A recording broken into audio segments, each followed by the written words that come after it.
Welcome, ladies and gentlemen, boys and girls, theys and thems, and everything in between, to the Esoteric Wellness Podcast, where we explore health and wellness from the deep, dark depths of the unknown, the hidden, the misunderstood, the misinterpreted, the misled, and the forgotten.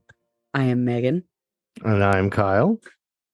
So I want to preface this episode by just making a brief statement that in this episode, we're going to, in some ways, talk negatively, in some ways about science as a whole, and probably specifically certain fields of science.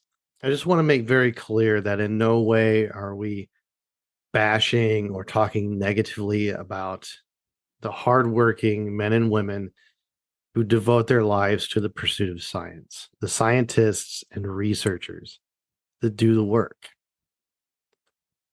The issues we're highlighting in today's episode are more about the systems within which science happens, within which science is funded and directed, not at the work of the individuals involved in the pursuit of science. So bear that in mind as we get into our discussion here today. Thanks for joining us and enjoy the show. Right. Welcome to episode 6, Esoteric Wellness. It has been quite some time since we recorded an episode. I've been busy. And I apologize for that. Hopefully that trend does not continue.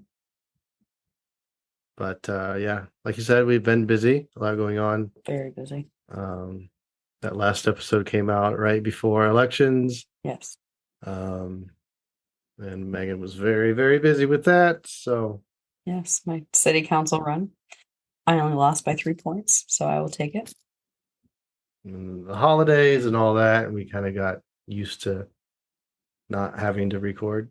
Well, I also do hair, so the holidays are an extremely, extremely busy time for me and that. So we call that the hell months.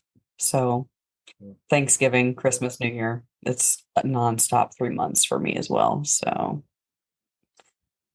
yeah, family time and oh well, we're here now. We're recording. We haven't forgot you. No. I've been getting bothered a lot by Kyle, so I've been trying to get this going again. You can blame. I'll take one for the team. It's me. It was me. So today I thought we would not really talk about a specific topic necessarily, but kind of set the stage a little bit for where we're going from here. And I wish we would have done this, up front, and, hindsight's always 2020. So here we are now. We're not that far into it, so that's fine. So up until this point, the topics we covered have been, I would say more mainstream. None of it's really way out there in left field yet. Yeah, for some people, maybe. For some people, yeah. If you made it this far, probably not. But we haven't really gone into the esoteric aspects of things either. So I want to start moving more in that direction with the show and tying things in with the esoteric, even with the more mainstream ideas and topics. But in order to do that, to go down the path of esotericism, seeking this kind of knowledge and understanding, it really requires some things of us that are difficult, and difficult for everybody. It's not that somehow, we're better than you and we can do this easily. It's difficult for everyone. And a big part of that path is really coming to understand that your current understanding is bullshit and wrong, and you have to cast it aside. You have to let go of your firmly held beliefs and understandings to build something new. And that's never a comfortable process. Nope. And that's a process we go through countless times in our lives in one way or another. Um, so we kind of want to lay that out here, discuss it, because it is going to be required of us where we plan to go from here. That maybe what we think we know isn't really true, and be willing to look at your own beliefs and do they stand up to scrutiny? It's kind of a tough pill to swallow, It isn't it it? always is, absolutely. So, um, and like I said, that's very much kind of this process of seeking esoteric knowledge. And that's why it's esoteric. That's why it's hidden, not because um, it's only there for the select few privileged individuals who have access to it. It's hidden because most people intentionally don't seek it out. It's like hidden in plain sight kind of thing. Or do people want to keep it hidden? Well, there was a long period of history where being into this stuff would get you killed. Found the witch. Yeah, that's what I might be So saying. that's a big aspect of the hidden nature of it, is because a lot of it was hidden in symbolism Mhm. and stories and things like that in plain sight. But it's worded in ways that unless you know it's there, you don't notice it. So, um, but again, unless you're seeking it out, most people are going to avoid this because, like I said, it's uncomfortable to start to understand that your whole idea of yourself, of the world, of the universe is wrong. Well, when you've been taught something your entire life, and that's your understanding of how the world is and your beliefs and the foundation of everything, and then you have somebody start poking at that and it rocks your entire foundation, it's kind of hard to take that. I mean, it's literally shaking your core and your everything, and that's not uncomfortable is a kind of a mild word. um I mean, some people base their entire, I mean, say religion, for example. I mean, you start poking at somebody's religion. I mean, that's the foundation of some things. People, you don't Yeah, touch that for some folks, or anything at that. It's a firmly held belief, and you start poking those seams. That doesn't that's describe exactly why well. people who thought and talked this way in the past were killed for their beliefs. Yeah, you Killed for doing heretic. that because you were challenging the status quo. Yeah, you're a heretic. You're blaspheme. It's that's not. Yeah. Um, I like this quote from a guy named Rene Descartes. He's a French guy. He really was kind of the founder of the scientific method, right? Yeah. And I was like, I know that name. Pretty sure that came up in school. right. And so the quote is, if you would be a real seeker after truth, it is necessary that at least once in your life you doubt as far as possible all things. Um, Hmm. so yeah, that's kind of the essence of what we're talking about here, is that you've got to challenge your own beliefs to, one, be sure that they're true, and to seek further knowledge, you have to push the boundaries. And All right, let's get weird. fun fact. Oh, yes. I love a fun fact. Rene Descartes, depending on the source you look at, his idea of the scientific method was likely channeled from some other source. Oh my God, of course. You got to get weird. I just got to throw that in. Okay. And you'd be interested to know that a lot of the big, uh, kind of big names in history that have really changed things like that, that's where the knowledge comes from. Aliens. People like Tesla. Is that why Their hair is always strange. I feel like it's always like that alien guy, the memes. Maybe it picks it up from the field Okay, better that way. okay, the hair. It's the hair.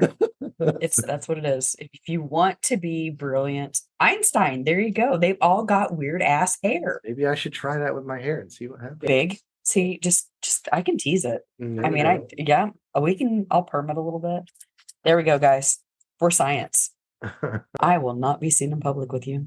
Good thing you work from home. Right? No one has to Just see me. just tuck you away in the office. Good God. I'm not giving you ideas. And this kind of pulls into it kind of the nature of true knowledge, true understanding, learning. True wisdom and knowledge is not about knowing facts, as our modern school system might have you believe. It's about being able to think critically without the encumberment of our own biases, and to see things as they are and reveal the truth. You're sounding like a heretic. Stop it, or you're gonna get burned. And then this ability to recognize patterns and connections within the big picture. Very much the opposite of modern day, right? Where school's all about memorizing facts. Well, see, there, I remember the name Rene Descartes. Could I tell you anything about it? No, but I know that name popped up. I'm like, I know that. Right. What do I remember about it? Nothing. Yeah, he was a super fascinating guy with a fascinating story, but they never got into that. Nope. Yeah. Can't. Yep. No, I remembered that thing, and that's about it. And then, modern day, you go to school, you memorize facts, and then you specialize in some super specific thing. The days of the generalist scientist are long gone. The guys that just experimented with whatever the hell interested them that day. That doesn't exist anymore. Everyone's so specialized in one specific thing that That's because we all have ADHD. Well, maybe this is why. Exactly. We're hyper focused. But no one's looking at things from the big picture perspective. How does it all fit together? Right. And that's, I think, going down this kind of path myself, that's the biggest thing I've noticed is that the more random shit you learn, the more you realize how it's all connected. Well, if I can segue off of that a little bit, when you're talking about everything being super specialized and off of our past topics, just like medicine, everything is so super specialized, and yet you don't work together as a whole with your body, and your doctors do not discuss with each other, and everything is this specialist, that specialist, and yet they don't talk together and work together, and they can't figure out what the hell's wrong with you, and it could be a full systemic thing or this or that. That's the thing. You're seeing all these different people, and yet they don't work together because it's all a specialist. I mean, it reminds me of the same thing. Nobody can work together or do something cohesively. And yet someone who sees the big picture can look at it, all these seemingly separate things, and go, oh, well, that's obvious. We need a Dr. House. That's what we need. But yeah, that's the biggest thing I've noticed is, every new thing you learn gives you a slightly new perspective. Yeah. And then you even look at things you already looked at previously with a new set of eyes. It's like, whoa, I see this whole nother layer of meaning. And that's the amazing thing about esoteric types of knowledge is it's layer upon layer upon layer of meaning. And you start to realize that the people who designed this stuff were fucking brilliant, because there is so many layers of meaning on top of each other, hidden in plain sight. Well, is it just because they were so much more open to learning and so much more, I don't say worldly, or I mean, you know what I mean? Like just so much more that thirst for knowledge, and not just like you said, a specialty. They just wanted to grasp it all. And Well, I don't know. And that raises the question of where some of this stuff even came from. aliens. Well, that's one theory. That goddamn Sasquatch. Well, some of this stuff is so freaking old, Yeah. like beyond even what we consider to be the beginnings of civilization. Like the ancient Sumerian. Which we'll get into that later on today about how that view is probably incorrect as well. But especially, I mean, like today is a perfect time to get into this stuff because like you can read, for example, the Emerald Tablets of Thoth. Yes. You know, that's where like as above, so below, as within, so without comes from. Yes. You read that, and then you look at what's happening, what's being discovered in like quantum physics. It's like, holy shit, they're saying the same thing. How did, we're not even sure how old that is, but it's at least, 5,000 years old, if not much older. How are they explaining things in a way that lines up with quantum physics? It makes you wonder where this information came from originally. Aliens. So we'll jump forward a little bit. One of the main points I wanted to touch on was that, our past is not this nice linear progression that the modern story has us believe that, civilization started in ancient Sumeria, and it's just been this slow, steady progression and advancement since then. And we are somehow the apex of the human civilization that, we're the most advanced there's ever been. Yet there's example after example after example of an immense advancement of technology and mathematical understanding, astronomical understanding, geometrical understanding in the distant past that in some cases is beyond even where we're at today. It doesn't fit with the story. What was the Big Tepe? Was that the caves where it was carved out so precisely? Like they said, like they don't even have tools today that could do. Well, there's like the stonework. Yes. Was that where that was at? Göbekli Tepe, no. Göbekli Tepe. Okay. I can't remember the one. It was That's in Turkey. That's yes. the oldest accepted conventionally dated site is around 12,000 years old. And you got to remember too, that's the top layer of it. There's layers upon layers underneath that are, likely older. I just remember that one cave, and they said it was so like they did that scan inside of it, and they said it was so like they said there was diamond cutters that couldn't even get it as precise today, and it was inside of this cave, and they said it was so old, and they're like, we have no idea how they did this, and it's Well, like the modern technology we have is just. They said it was unfathomable how they even did these things, and like some of the pottery and the stonework they had, the tools.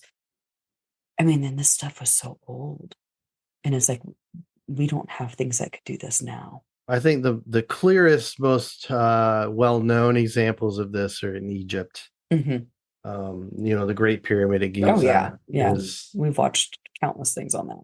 We're like, what is it? Okay, so most people imagine it as just this, massive pile of stone. Yeah, no. It's so much more than that. Once you start really exploring it, digging into it, looking at, okay, first of all, this is the scale of the size of this thing. That has been a is hard to comprehend. Since a child. I want to see these things in person so badly. It's a mountain. People built a freaking mountain of limestone and granite. People. I'm doing air quotes, by the way. People. Well, we'll talk about that maybe too. Yep. But people. So wink. The modern archaeological story is that this was built by the pharaoh Khufu, I believe, with their ramps and ropes in the span of 20 years with a level of technology that they had, stone tools, hmm they had copper chisels, hmm um, and a whole lot of and this slaves. this wasn't like a nice hard copper alloy. This was pure copper, It's pretty which is pretty soft soft. stuff. Yeah, um, and that they were cutting this stuff with like copper saws and sand. And sure. again, you got to keep in mind the massive scale of this thing. Yeah. I remember going over things like this in school. And all this was to bury some guy in, hmm and he never even put his name on it. hmm Listen, I worship cats too, But and I would go to some lengths, but that's excessive. as ignorant European, archaeologists, um, who might have thought to ask maybe the Egyptians who built it. Listen.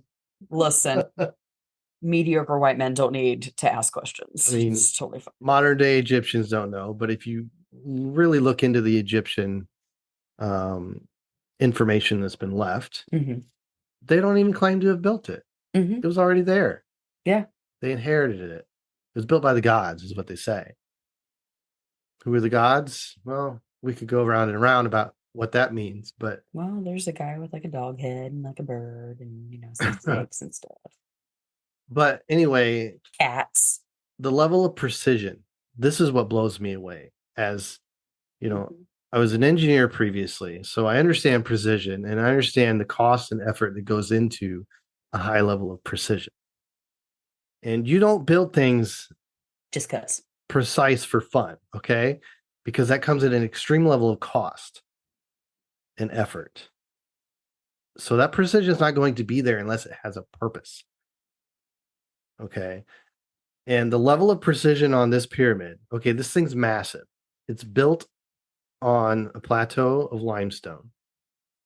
Is that something that is sourced naturally in that area? Yeah, it's a natural outcrop of limestone. Okay, I was like, but we're from Indiana. Like that's something that just grows up like corn here. Okay. So I mean, they leveled out this platform. Yes. Set all this stone up. Uh-huh.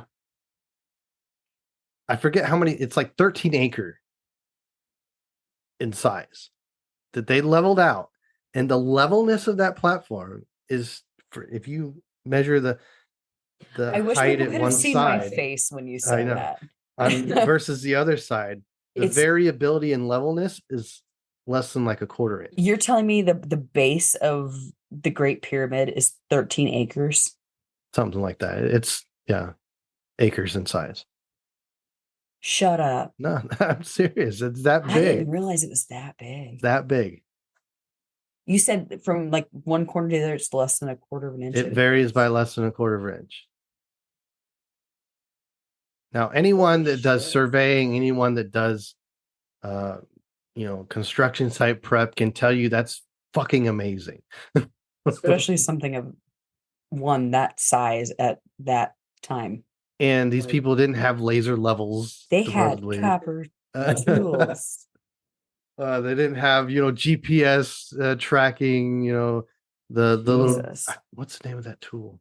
The little tripod tool. That's what I was. I can't remember the name of it. But well, it makes that sound effect I just made.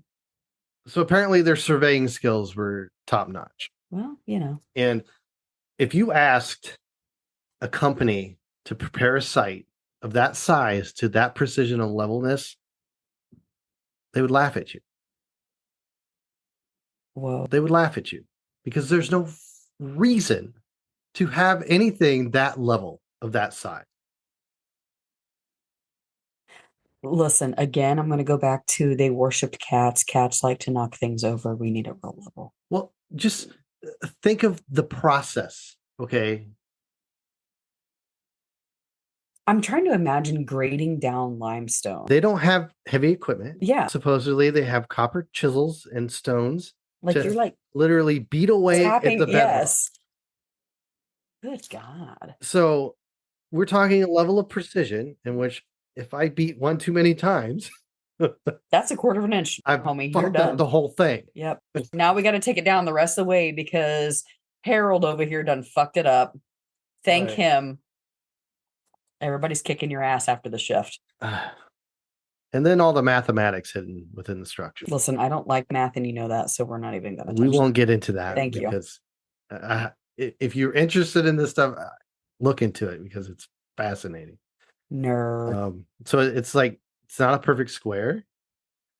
Yeah, isn't the one side like off because But of it's off a very specific reason intentionally because it matches. It's all spherical geometry. So if you took that again, my face is doing a thing. So it's Nerd. it's representing basically the planet. Uh-huh. And one square, I think, mile on the planet, if you put a square on a sphere surface, it's going to misshape the square, right? Well, yeah, because it's round and it's flat. Well, that's exactly the way in which the perimeter of the pyramid is misshaped from perfect square. Yeah, because they had those tools back then too. Well, a lot of the mathematics in the pyramid are reflections of measures of the planet to a high degree of accuracy, a degree of accuracy that we've only been able to do in the last 20 years with satellites. Because they had those back then too with their copper tools.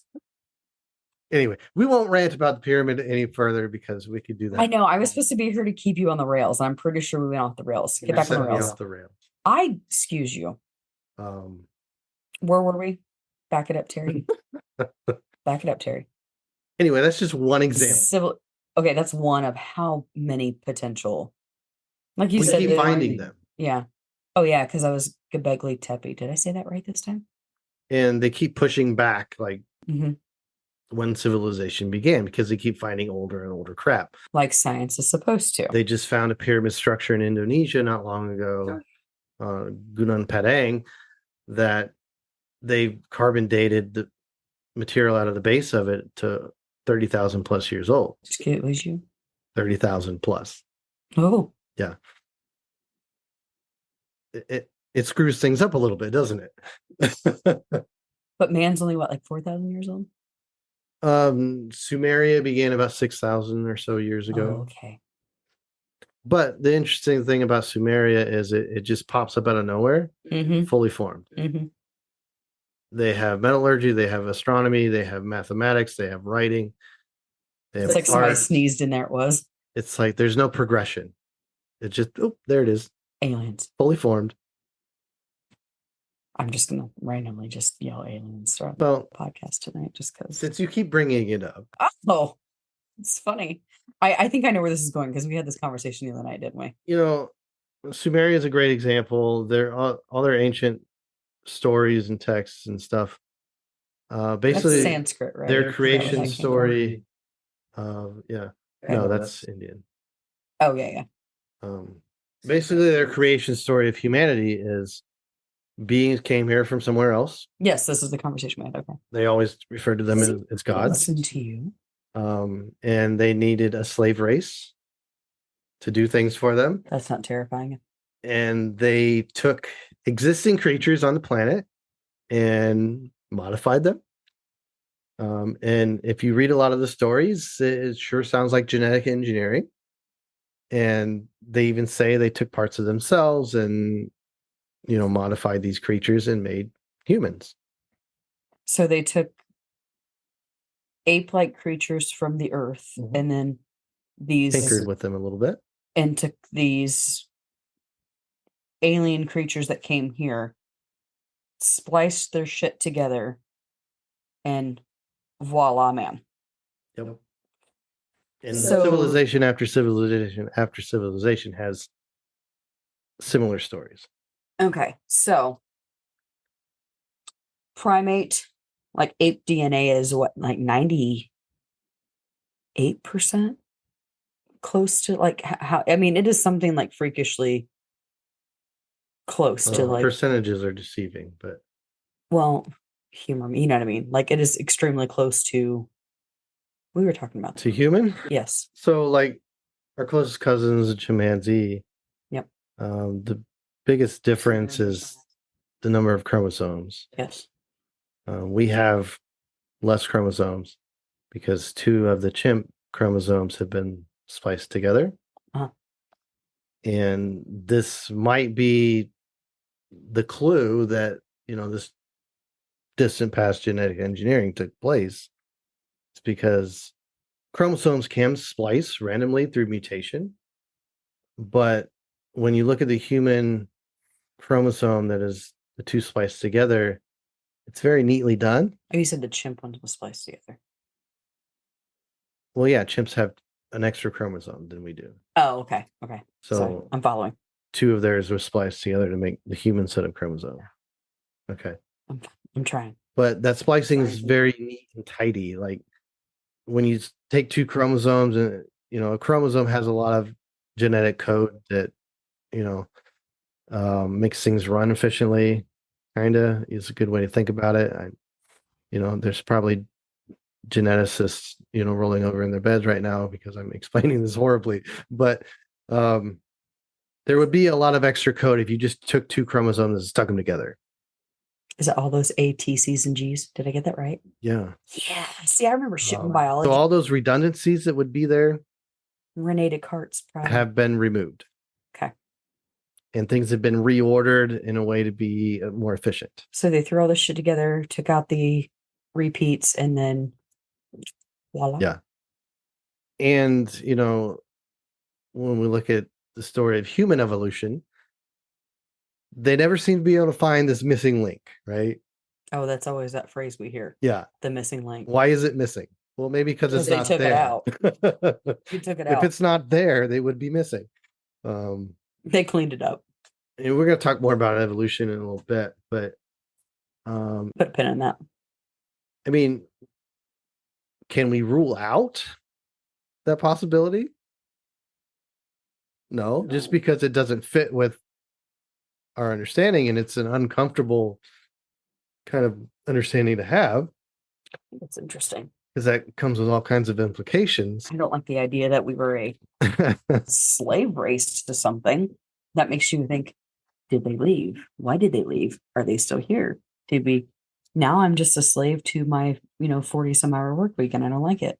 It might explain why no other alien races have come here and messed with us, because we're someone else's property. Don't fuck with my bitches.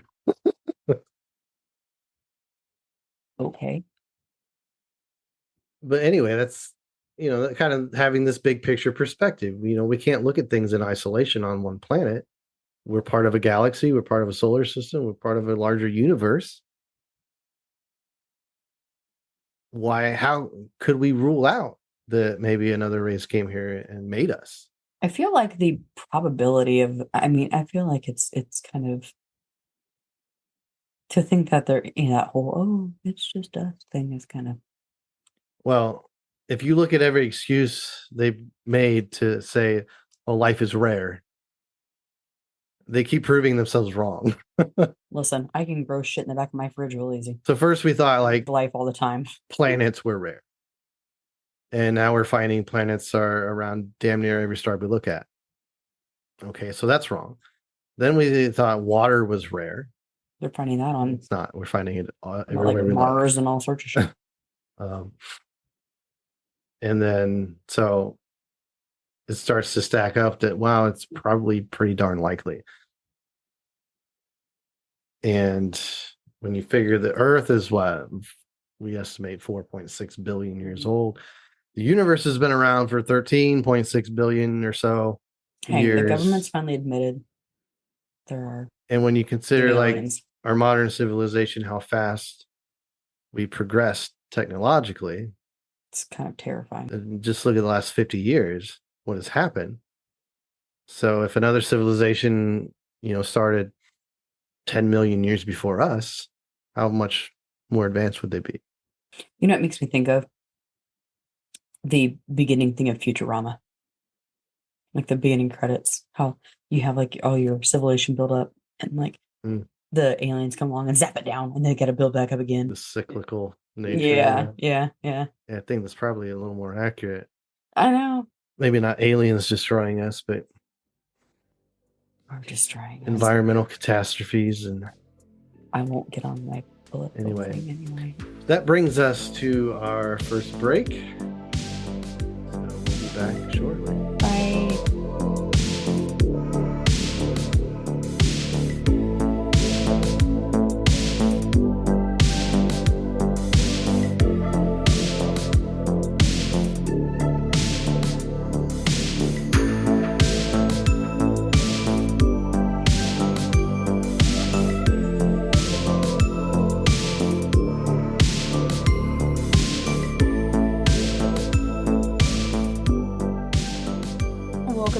Esoteric Wellness.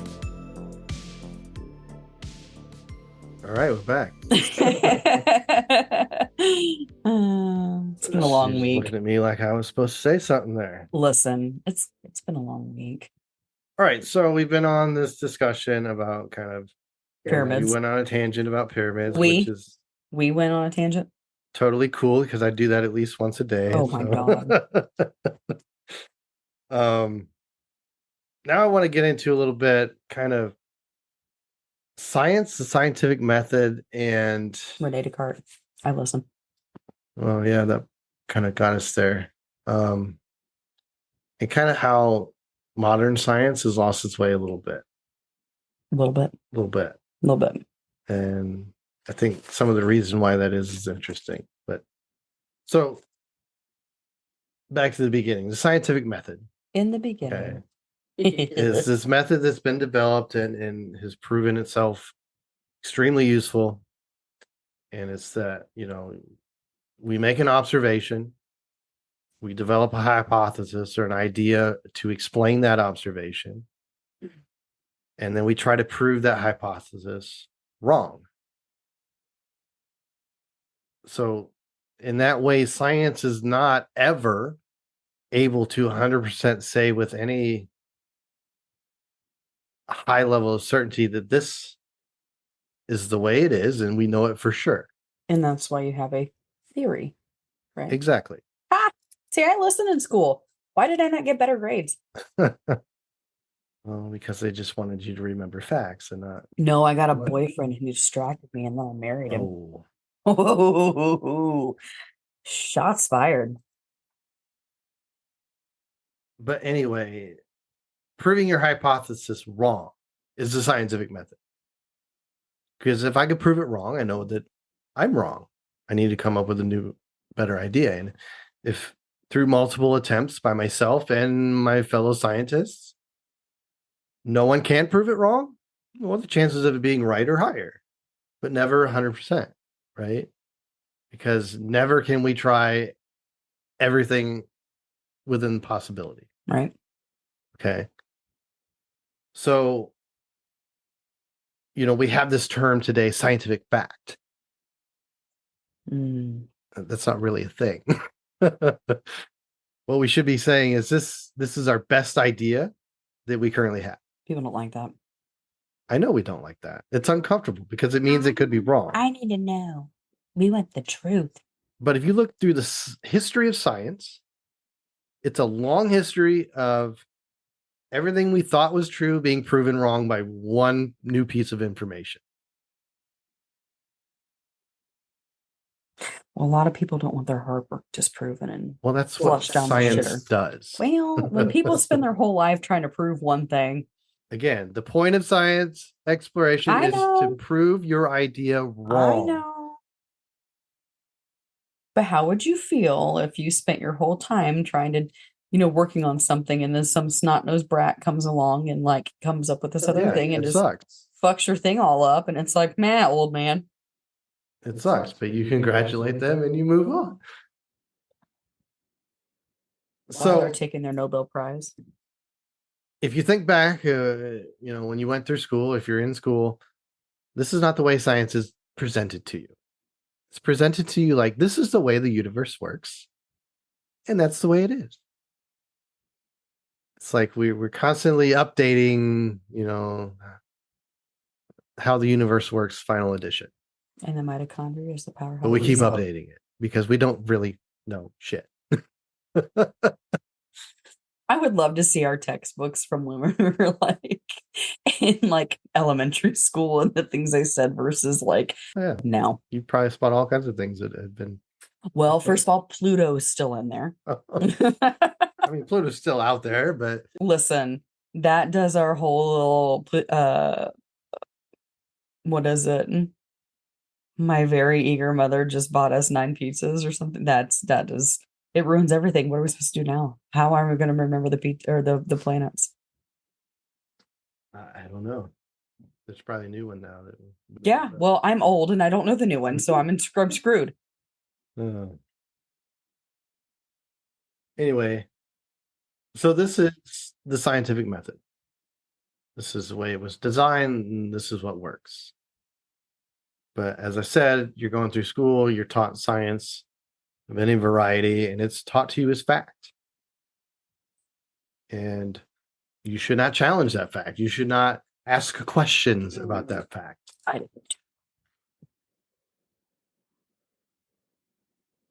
And there's no room for doubt in these theories and understandings. Like, this is the way the universe works. Okay, there's obvious problems with that. And I tell our son something all the time to keep in mind as he's learning in school. And I tell him time and time again, and he always laughs at me, but I tell You're him gonna get him expelled. that we don't know shit about fuck. And if you are a fan of Ozark, you get that. But to always have that perspective that this could be wrong.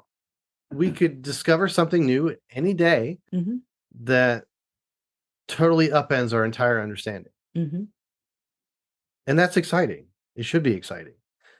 And we should have scientists out there looking for that piece of information to totally upset everything. Because that's scientific progress. But that's not what happens today. Gone are the days of these scientists just exploring weird random shit in their laboratory because they're curious. We're broke. We can't. We'll get, yeah. What happened? The days of the explorers in their khaki outfits. There is a reason why those famous people from the past were also wealthy. Because they had the time and the resources to do this kind of research. Listen, we're not oil barons with, our. This is true. Yeah. But I want to be a philanthropist. Today's academic science world, if you go against the grain, if you're challenging accepted ideas, heretic, that's the quickest way to ruin your career. That's the quickest way to become an outcast in science, and you're not going to get any funding from anybody to do any kind of research. It's career suicide, which is really unfortunate. And it makes you wonder how many great discoveries have been found and maybe ignored or buried, and dismissed or buried because who found it is terrified to bring it up because they know it would destroy their career.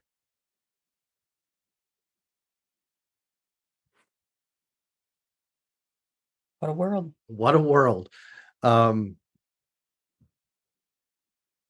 I've heard of cases of archaeological discoveries that have been intentionally covered up and destroyed and hidden away in museums. Say it. Say it. What? Because it's in my mind. Say it. What? Do it. What? What's in the mounds? Oh. Because that is, yep. Okay, we'll go there. Yep. I will let you go off the rails. Do it. So we're going to talk about giants then. Okay. So all around North America, there were ancient burial mounds. People are going to, yep. I saw a thing on this and people were calling people absolutely fucking crazy about call this. it crazy if you want, but 1 out of every 20 was like, no, dude, this is real. And everybody else was like, you're fucking dig nuts. into any old newspaper, you'll find countless stories of giant skeletons being found in these mounds all over North America, especially in the eastern half of the continental US, but all over. And what I mean by giant skeletons is not like, 30-foot tall people by any means, but usually in the neighborhood of 7 to, I've 12? seen up to 12, 14 feet tall. Those bigger numbers were more rare, but 7 to 10 feet was, I think, more common. Especially back in the day, that large people were not common. By any measure of a human, that's huge. That's big. That's big. I think the tallest person on record is what? 7. Was it even 8 feet? 7'11", I think. I don't know. Googling. It's definitely not 9 or 10 or higher than that. I think it's 7'11". I'm consulting the Oracle. Anyway, in the late 1800s, it was common knowledge. Everyone knew there was giants because they were finding them all over the place. So much so that Oh, what? 8 foot 11.1 inches. It's almost 9. Holy Okay, shit. wow. But he had pituitary giantism. Yeah, that's Robert Waldo. Oh yeah, I saw his little statue thingy at Ripley's. yeah. God. Um. He was born in 1918. Anyway, they found literally, I think, probably thousands of these skeletons throughout North America. And where the hell did they all go? Well, I've never even heard of anything like this until you got on one of your daily tangents. So thank you very much. um, and if you talk to any of the Native American tribes, they knew they were giants, and in many cases, the giant was the chief of the Yeah, tribe. the leaders. And they even talk about a tribe of giants in North America. Could you imagine being like one of these settlers, like rolling up on their ship and walking up on land and seeing a tribe of giants and be like, nope, get back on the fucking ship. We're going back to England. Like, we don't want any part of this place. Mm-mm. Yeah, and there's documentation all over the place. I can't remember the name of the book. There's a book out there. I'll post it in the show notes, but it's account after account after account of newspaper stories about giant skeletons. Someone from the Smithsonian shows up, takes them away, and they're They never just to be seen disappear. again. And Yeah. the modern day Smithsonian denies all of that. They say they don't have any of this stuff anywhere. Well, you love the So government. Also, there was no Area 51 for how long, too. where did they So, all go? Who's covering it up? We're not going to go down that road here, but yep. interesting stuff. It's That could be another episode. yet another example that our history is. But that is Not going as we to believe. probably throw science for a loop, right? That's not something that, Well, I was going to get into evolution next segment, but that if you look at the time period when this was happening, it was when evolution was becoming accepted as the theory. So, like, are we talking like Darwin? Yeah, Darwin's idea of evolution was becoming accepted. And that's when all this stuff that didn't fit with that idea starts to disappear. We don't like that way. So, and that really seems in the field of archaeology anyway, which I think is one of the worst offenders for this, but it's not the only, but one of the worst, in my opinion. Mm. Um, I have a thought. I'm holding my thought. Go ahead. oh, go ahead. Okay, so here's my thought. I had a thought. So these giant people, do you think those are the leftover aliens that they spliced with the chimps? Well, I don't know. if you go back to some of the old stories of like the Nephilim, Oh, were those like the angel people? so this is coming from like the Book of Enoch. Oh God, yeah. That. So the angels came down and took human women Oh as yeah, wives, we and talked. their offspring were Yeah. called the Nephilim, and they were giants, and they were destroying everything. Okay. But if that's a different story, do you think that could be another thing? That I'm just going with that. One tangent at a time. Okay. Okay. Anyway. Yep. Yep. Back to where we were going. Evolution. So they're hiding the giants because it's not fitting with Darwin shit. So anything that doesn't fit the idea we're trying to push gets destroyed, gets hidden away, covered up. Mm-hmm. And archaeology is so full of examples of this. Oh yeah. But it's so cool, like, to find this shit. That would be you would think. Could you imagine like opening up and seeing this like fucking 12-foot skeleton and being like, Dave, are you seeing this shit? Like, and the ones that were found with like copper armor, alloys of copper that we couldn't giant explain. armor. I would put that bitch on and running around like a 5-year-old in his dad's tie and shoes. Like, take a picture. Like, could you imagine being that guy to find that shit? I would be blowing that up. I mean, granted, they ain't got like their Instagram back in the day, but like, you would think that would be something that would just be amazing because it's like, we've never seen this. That's how people were finding it and treating it. So what? Then you just got these men in suits or whatever they, the men in black just swooping in and taking it and hiding shit. Like that's just what we do. Seemingly, yeah. I call bullshit. I want to see giant armored skeletons. Oh, There's got to be a disagree. warehouse. There's got to be a warehouse somewhere. There's like taxidermy Bigfoots and giant, giant. Yeah, I know you like that. Giant armored clad skeletons. There's probably a unicorn up in that bitch. There is, I don't know. Nessie's probably in there in a fish tank. It's all in there. There's a warehouse somewhere. We just got to find it. Maybe Yeah. that I I would like to think that it still exists somewhere. The skeletons? Yeah. Oh, probably. No, I feel like that's something that they probably would never get rid of. That's something that's probably cataloged, boxed away, and just because of what it is, I don't no, I don't feel like they would. You think they would destroy something like that? Because I mean, if it's found, obviously it's gonna fuck things up. But I feel like I for don't know. It depends on who took it. I feel like for what it is and how obviously like that's something that's rare and it's clearly like something special. You can't destroy something like that. So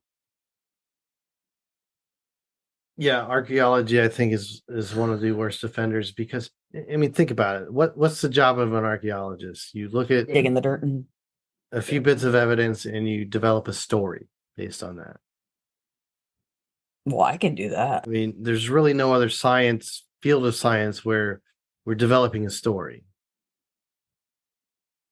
right? I mean, physics, we're making observations and predictions with math and stuff, and Ew. yeah, we're not telling a story with it, right? Biology, we're not telling a story with that either. We're just, again, archaeology is kind of the only field of science where we're telling a story. And You just when kind of got to put the pieces you've together and figure invested it so out. much effort and and time and money into telling a certain story, and you find something that, oh, this story is not right at all, um, that's upsetting. And they have this extreme resistance to changing the story. They will jump through all kinds of mental hoops to make the story fit the evidence they're finding. Well, yeah, a lot of people will change a lot of things to fit the narrative. And again, this is the problem with specialties, right? Hmm. So when an archaeologist says they built the Great Pyramid of Giza in 20 years with the technology they had by building ramps and dragging these massive stones up the ramp, any engineer would look at that and go, Nah, bro. what the fuck are you talking about? They built a ramp? That ramp, what was it that they had to, it would have to be like, what wasn't like a mile long or something for the grade and The ramp would have been a greater a building. architectural Yeah. achievement than the pyramid itself. Didn't they have to like work around the clock for so long? And it was so So they say it was ridiculous. built in 20 years or something like that. They would have had to lay one of those giant blocks every 4 minutes. Yeah, that was it. And they weighed how much? They They were, vary in size, but but I think the wasn't the biggest are like, stone from somewhere else? Like it wasn't yeah, local. They were from like a whole nother geographical area, like brought in. So right. they were cut and Hundreds of hauled miles in. away. Some of Yeah. it. So it's not even like, oh, they just drug it from around the block. Mhm. It was cut and done and all that stuff from somewhere completely else and had to be brought in. It's like But to lay a stone every 4 minutes, 4 minutes. Yeah. it means you also have to quarry a stone just as fast, if not faster. You have to move it just as fast. These giant ass heavy blocks every four Just minutes. the logistics involved. Yeah. And, in a past career, I was in logistics as well. And it just doesn't add up. Don't you have a mug that says Jack of all trades? Yes. You really lived up to that. A little bit. Yeah. But this is what I mean by this big picture perspective. You can see it from all different sides and you can see what that doesn't add up at all. I call bullshit. Because just the massive amount of people it requires to undertake something like that. You got to have the stone layers, you got to have the masons, you got to have the transporters, the quarriers, you got to have the support crew to feed all these people, to house all these people, and all that requires more people. And weren't these all like slaves? And all this was at a time when the global population was only less than 10 million. So like where did all these people come from? Like Chicago. Did everybody on the planet just travel to Egypt to build this massive pile of stones? Oh, for God's sake. I highly doubt it. So like,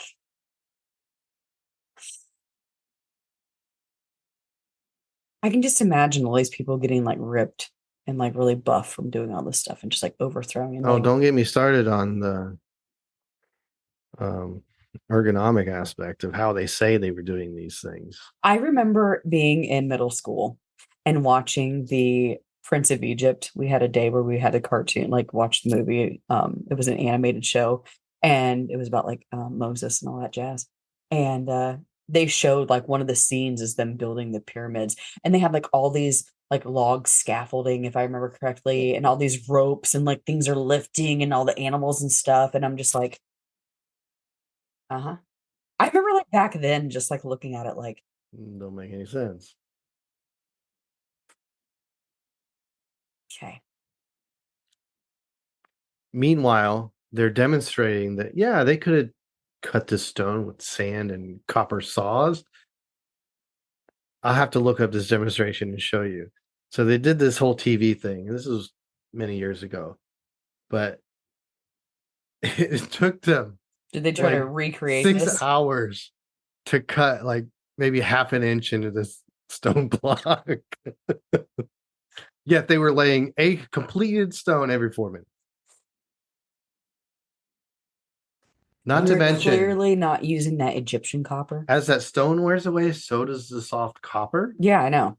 It's called friction. There wasn't enough copper Oh my God. to be found. Listen, copper is all a this. very expensive item nowadays. People are stripping out walls for that shit. We ain't got the money to be doing that. Oh my God. Anyway, we're getting distracted on pyramids again. I'm starting to see a trend with you. Mm. Listen, you said this this wasn't about a specific topic. We're having fun this episode, Yeah.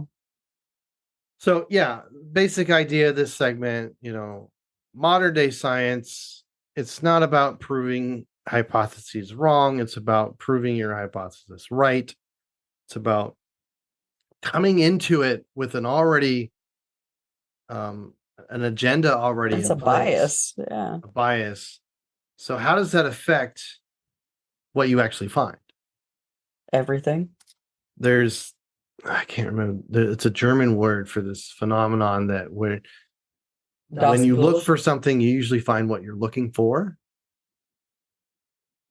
So if I'm looking, I talk about it a lot with work I do now with coaching, is just being more positive. If you're looking for positivity, you'll find it. If you're looking for negativity, you'll find it. But it applies to science as well. If I'm You are what you eat. if I'm looking to prove myself right, it's probably the evidence I'm going to find. If I'm looking to prove my idea wrong, I'm more likely to find that. But again, the goal of the scientific method is to prove yourself wrong.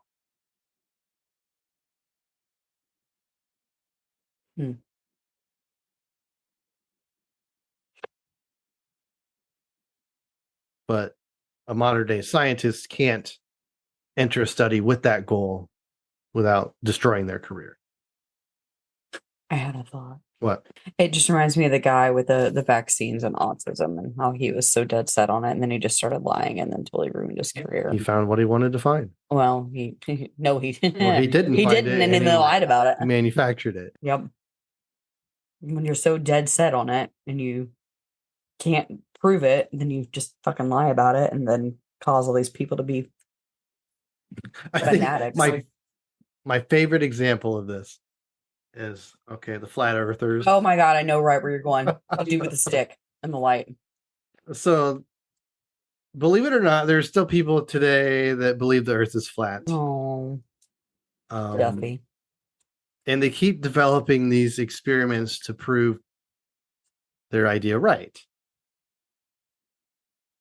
But in the process, they keep proving themselves wrong. Yeah. But they don't take that as maybe we're wrong. They like, well, let's develop a new experiment to They're doing that scientific method. prove Pretty damn ourselves good. right.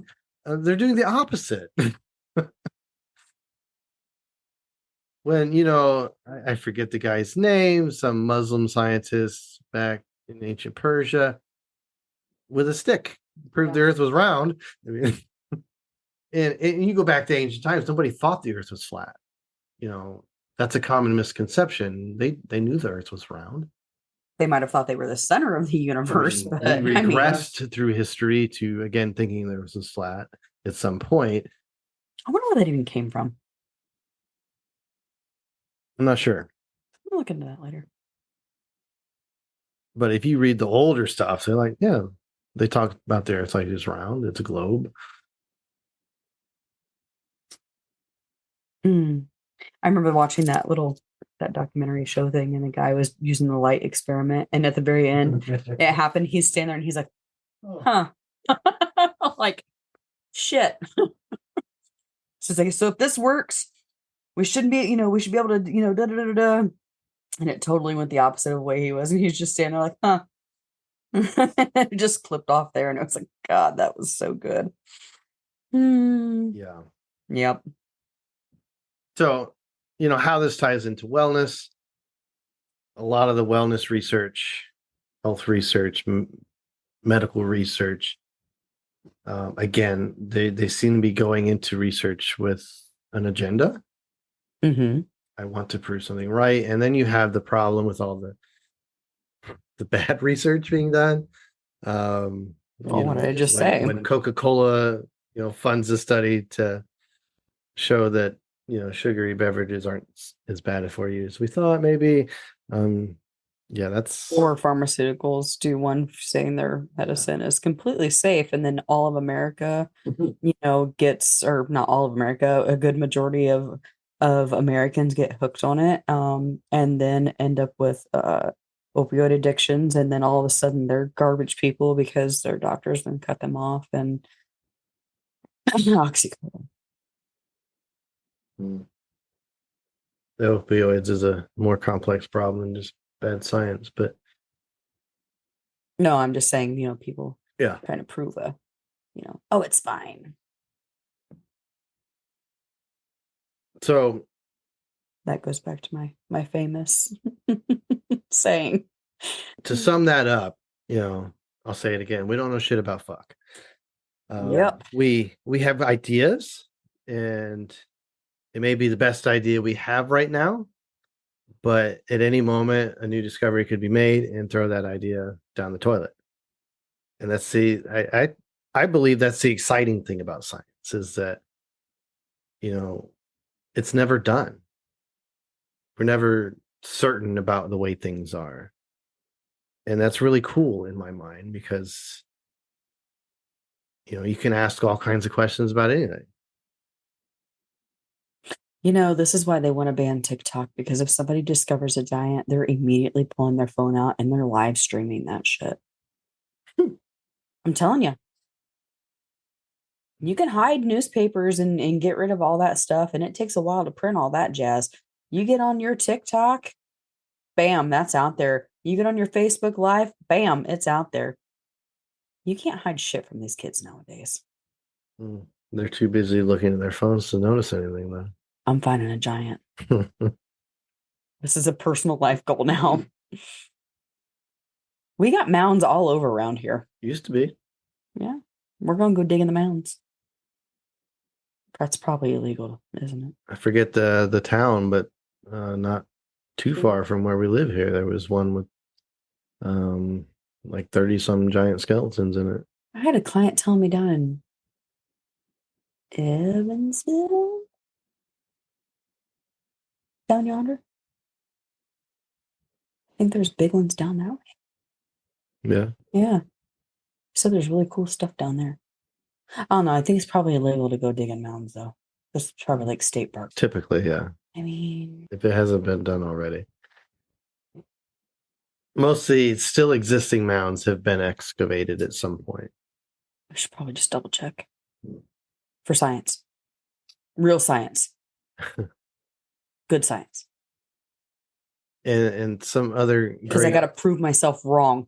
some other great examples of like um covering up some of these discoveries. So that the pyramid in Indonesia I mentioned earlier that they dated to The one you said very well. What was that? Gunung Padang. Good job. As soon as they got that old date, the government shut down the excavation. How did you just do that? So since they discovered that, no further excavation or exploration has been done there. I work for the government, for God's sake, and how do they do that? There is a site in Mexico where they found pre-Clovis people, skeletons in a site. So older than should be here if they came over, the Bering Sea land bridge. Yeah. And not long after they found that, they built a reservoir and now it's under a lake. Shut up. No, it's serious. Get your scuba gear. Yeah, so it's sure as hell going to be hard to further investigate that site. And they weren't done by any means. So, was there any reason that it needed a reservoir, or it's just like that plant looks dry? Just Drown it. A convenient place to put one. Looks over this site that's challenging our ideas at the moment. Okay. So if you want a great book that goes through a lot of these, a book called Forbidden Archaeology. I gotta look it up real quick. I forget the guy's name. Always cite your sources. It's an amazing book. Michael Cremo and Richard L. Thompson. It's a really long book. It's not an easy read, but there's that much forbidden archaeology. Yes. Really? Yes. It's example after example after example of weird shit being found where it shouldn't be, or out of place artifacts, as he calls them. I love these things. This is one of my favorite things to look into, because it's like, when they find human skeletons under a coal seam under a mountain. Under a what? A coal seam. So coal mine. Oh, a coal seam. Yes. Where coal miners have found like gold jewelry and weird stuff that shouldn't be, and it's in the coal that's supposedly millions of years old. Yeah, because that takes time and pressure, right. And the devil put it there. Example after example of things like this that just do not fit our current story and have been brushed to the side, ignored, sometimes intentionally destroyed and covered up. Aliens. I don't know. And that's exciting. That's kind of wild. See, that's the thing, man. Like, I don't care if it challenges your shit, man. That's wild. Like, why wouldn't you want to know the wonders of our world? Like, we're doing space exploration. We're doing all this neat shit. And we're going out. Why wouldn't we want to dig deeper into what's here? Because clearly there's shit here. All I can say is for sure is that there's a whole lot we don't know. And they don't want us to know. And it's probably far more interesting than we think it is. What do they say? Life is stranger than fiction. But I think with archaeology too, there's so much politics involved. Because a lot of it's tied to, who was here first? Does it matter? Okay, I can see, and yeah, they can get messy. Yeah. And some things. Ethnic stuff comes in. Yes. Especially when you're coming with like First Nations things, and if there's tribal things or things like that, you want to be respectful. I can't understand that, Right. especially if it's certain land or if it is certain tribal things. But and I think that's what's cool though, because it's like you could potentially be giving these people a piece of their history or their past. Well, yeah, Or but like here in the States, so once Native American tribes got the authority to have control over their archaeological sites, I forget the name of the act. once they got authority to have their own shit. Yeah, I forget the name of that act, but Gross. they basically shut down any archaeology going on in Native American sites because they know, well, there's giants and other things in there that would show that they're not the native people here. These poor people. They're not the first people here And because they know it. Because if you look into their stories, yeah. they tell it, they're still telling that story. Anyway, we are over time for this segment, so I go think to a break. we've kind of been doing that. Yeah. This might be a We'll long come one, back. kids. Just buckle up. All We're right. catching up for like 4 months. This is going to be a 4-hour episode. No, I didn't say that. I have things to do. We won't do that. I have things to do in the morning stuff. All right, we'll be back shortly. Bye.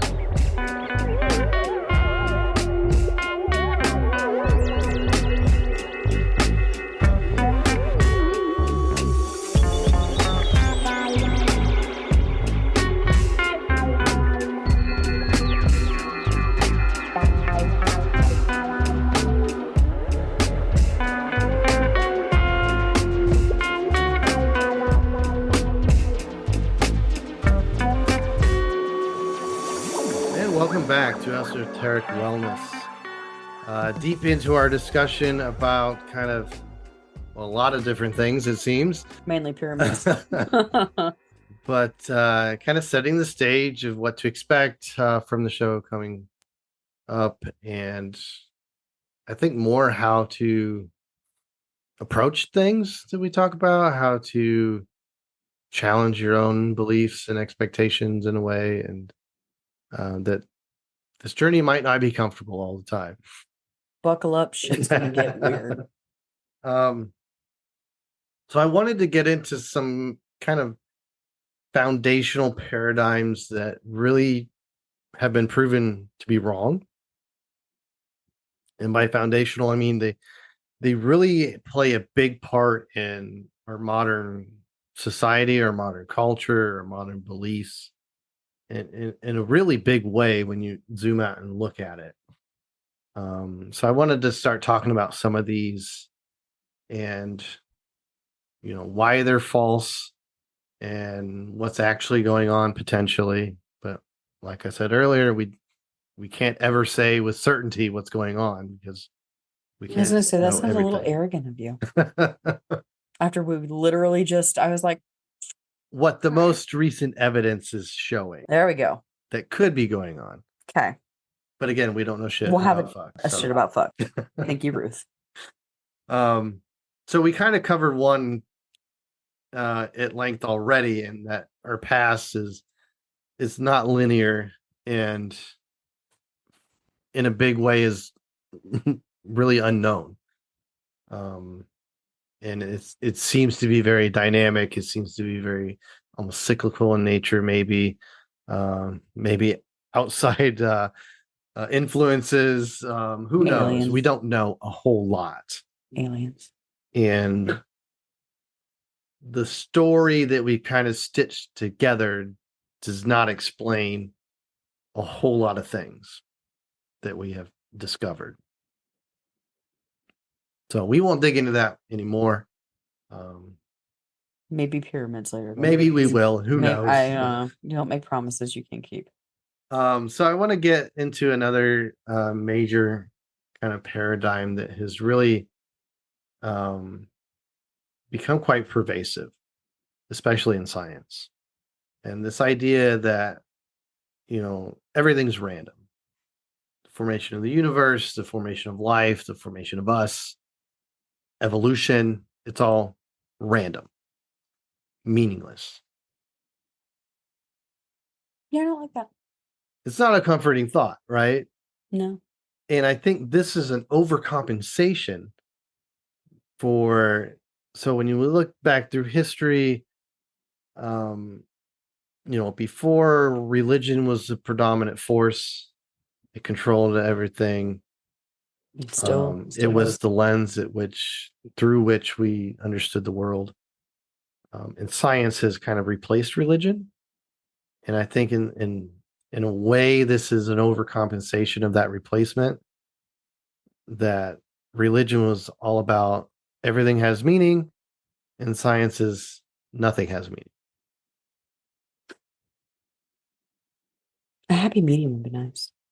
Well, as I think at least I have learned over the years, reality is never this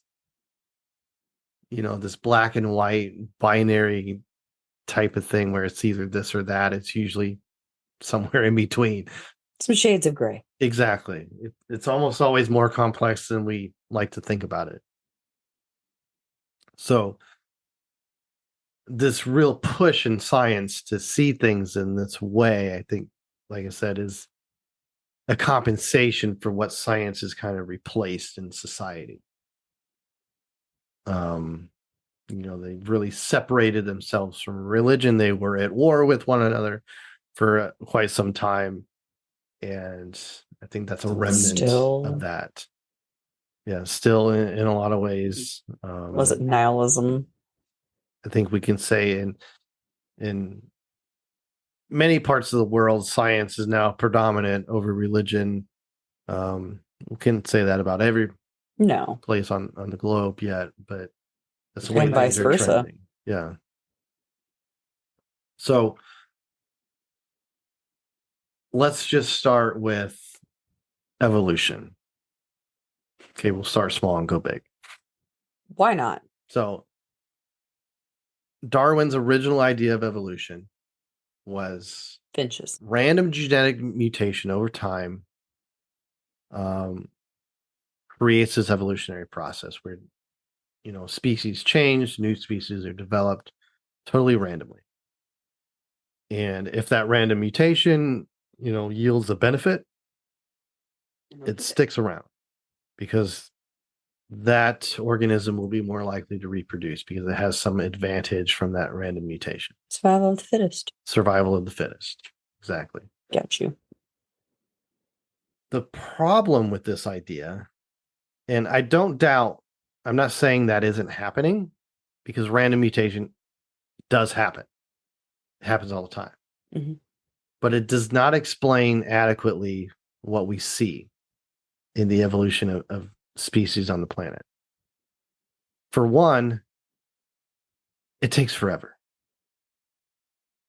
Like a glitch, just kind of, it doesn't just happen. So if it's truly random, okay, you're going to have the same number of helpful mutations as unhelpful mutations. So in a sense, they're going to cancel each other out. And that forward progression will be extremely slow. Yeah, because if And it's that's kind of canceling the each other story out, we've you're been not going to told. have a real consistent thing. It's Right. going to be. And that's the story we've been told in a lot of ways, is that this process takes millions of years. Mm-hmm. Which in that sense, yeah, it would have to, because it's random. It would take a long time. But what we see in the biological record is not this slow, steady, random process.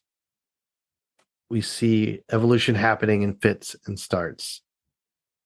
We'll see, we've all heard of like the major extinction events.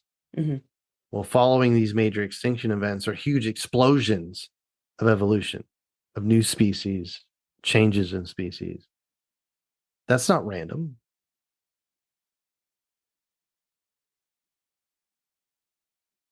Would that be random? Maybe just since it was such a catastrophic bad, it's a catastrophic good. Big bad, big good.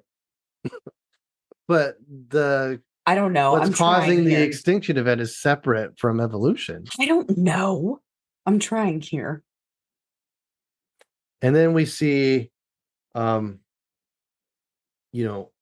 plenty of examples where evolution does happen very rapidly in a small number of generations. Like, Oh, like the blue people? the what? The blue people. Smurfs? Okay, Gargamel. No, the blue people. Who are the blue people? Oh my God, you've never heard of I the don't blue know who the people? blue people are.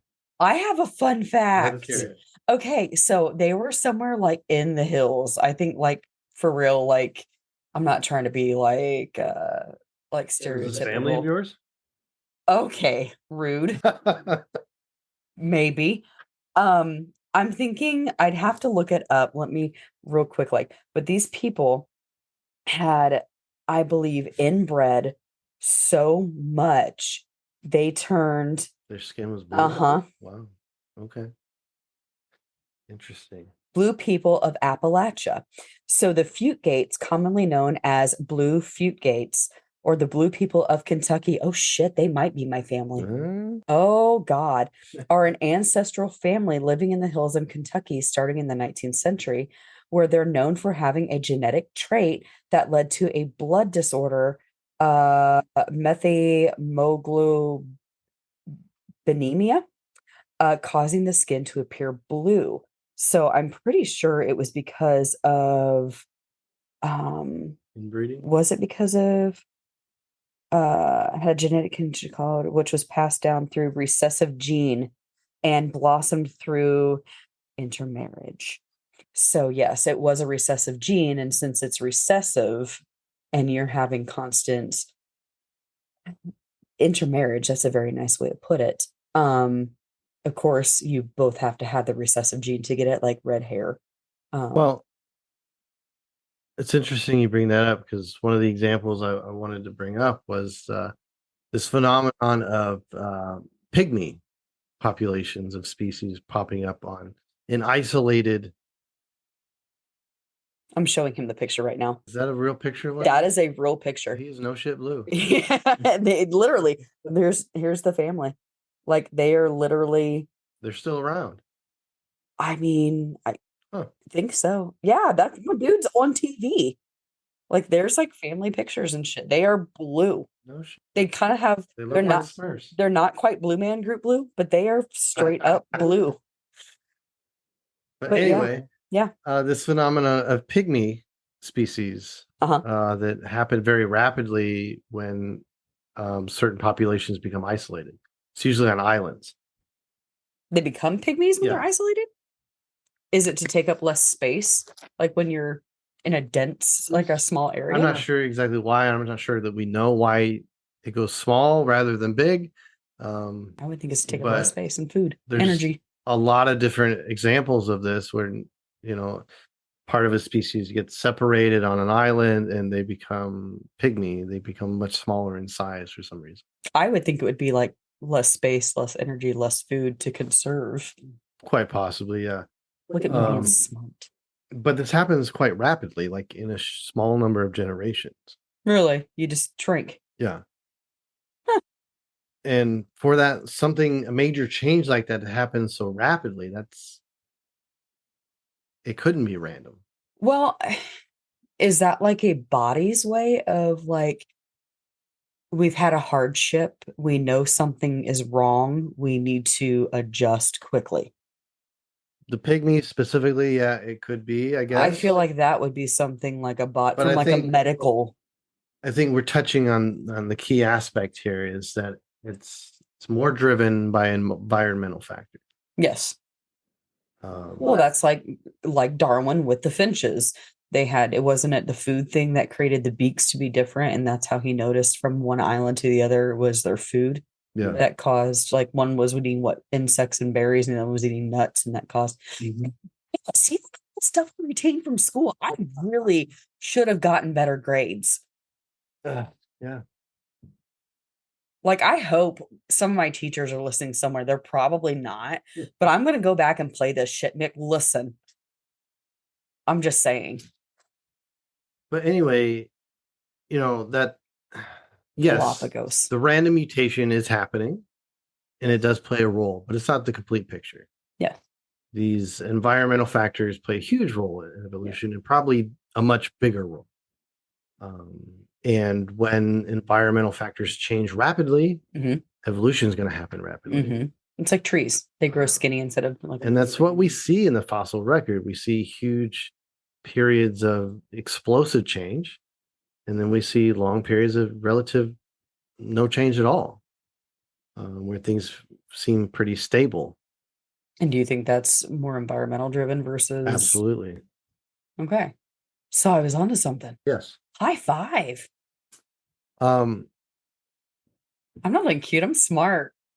Now we zoom out. Okay. Let's look at,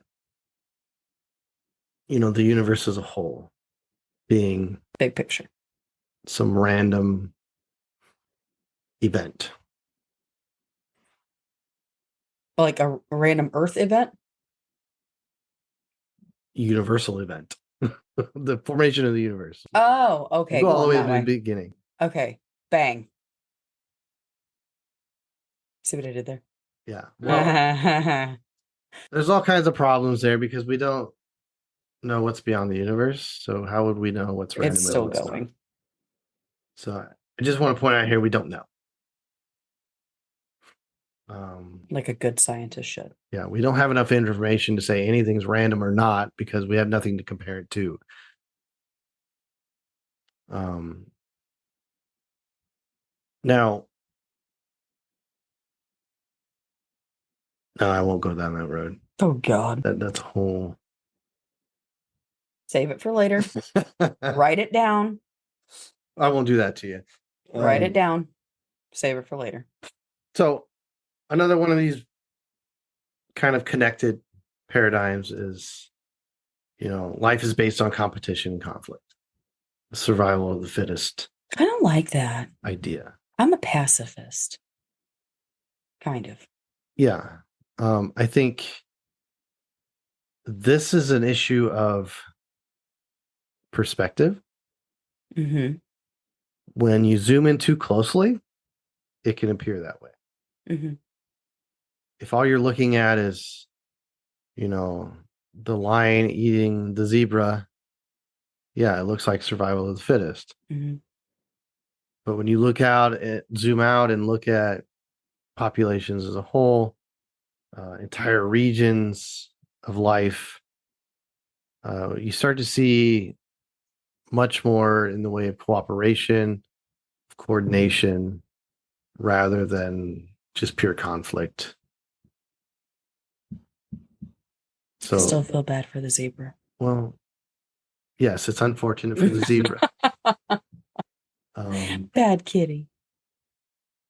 But anything that eats has to kill to eat.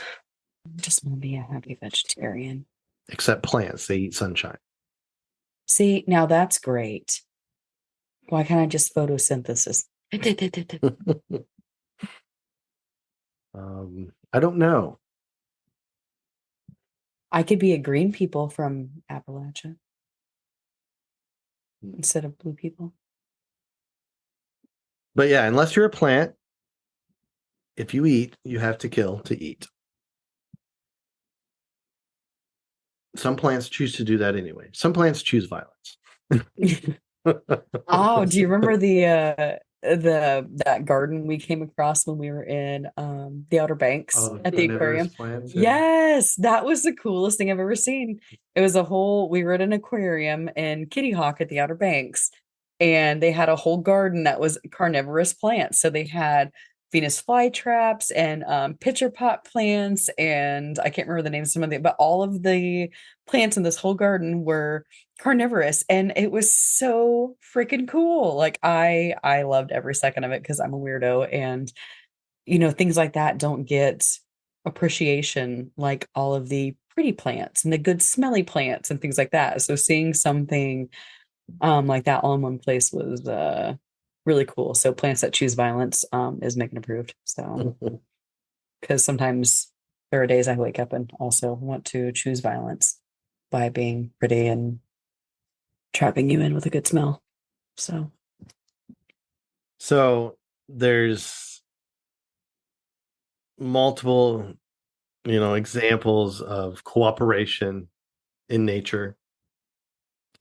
I think a great example is like insects, like ant colonies, for example. oh, I was thinking the birds that pick the bugs out of the crocodile's teeth. Oh, there's another one. Yeah. Yeah, I like that. But ants is one I like because if you zoom in too far, it looks like conflict. But if you zoom out and look at the colony as a whole, they're acting as kind of like one organism. Listen, I love a bug's life. But for the individual ant, it could be a quite brutal life depending on your place in the colony. And when your usefulness is up, you get cast out and killed off. But where does one organism end and another begin? I mean, looking at ourselves, they predict a third of our body weight is not human. Don't don't Is don't microorganisms don't. living on and within our bodies. Ew. So where does the human end? Okay, we get it. Symbiosis. It's happy. Kumbaya. Gross. But we can't live without these Again, my face. But this is not because like a lot of the bugs in our gut create enzymes and yes, those are fine as long as we just leave my eyelashes out of it. neurotransmitters and things that we cannot live without and we do not get any other way. Yes. So are those microorganisms part of us? Are they separate? Are you getting deep there? I am. I like the thought of bees. Bees are Bees cute. are another hugely Bees are cooperative. cuter than, and they dance. Yeah. But again, if you zoom in far enough, it can appear to be quite brutal, quite Vomity. conflict based, depending on where you look. But we need them. A really cool thing you can look up is a phenomenon where trees, where they're growing close together, their branches never touch. They always leave space between them. And when the trees are the same height, it creates some really cool patterns. But it's like they have spatial awareness. Really? Yeah. And they leave room for one another. And mature trees will send nutrients to saplings growing around them via the fungal network underground. There's where the mushrooms come in. I was waiting for it. And plants communicate through that fungal network, through the root systems. There's a whole lot of cooperation going on all over the place that we're not maybe even aware of. I'm still tripping on the spatial awareness thing. There's a lot of evidence that plants are way more intelligent than we give them Oh, credit I'm for. sure they will. They like give off like what signals and stuff to each other I with all think their shit. a really cool example I like is the wild tobacco flowers, I think. Oh, they smell good. So they'll grow in groups, and if one plant Oh, is attacked by caterpillars, yep. The plant can totally change its flower to a whole different look. And every plant around will do the same thing at the same time, like they're communicating. And then those new flowers will attract wasps Yep. that eat the caterpillars. So there's definitely communication happening, some form of intelligence.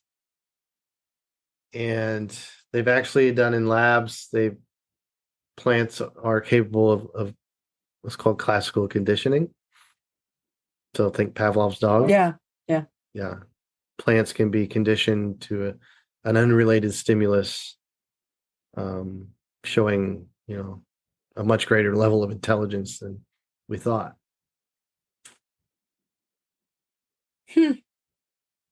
I just think of Dwight and the Altoids. Another fun example, yes. Okay. Trees have spatial awareness and plants can be conditioned. Okay. And I'm sure if you zoom out even farther and look at like life on the planet as a whole, there's a whole lot going on between everything that we're unaware of, and a whole lot of cooperation, um, and a lot of destruction that we humans do to the planet, Ugh. is because we've fallen out of that cooperation system in a way.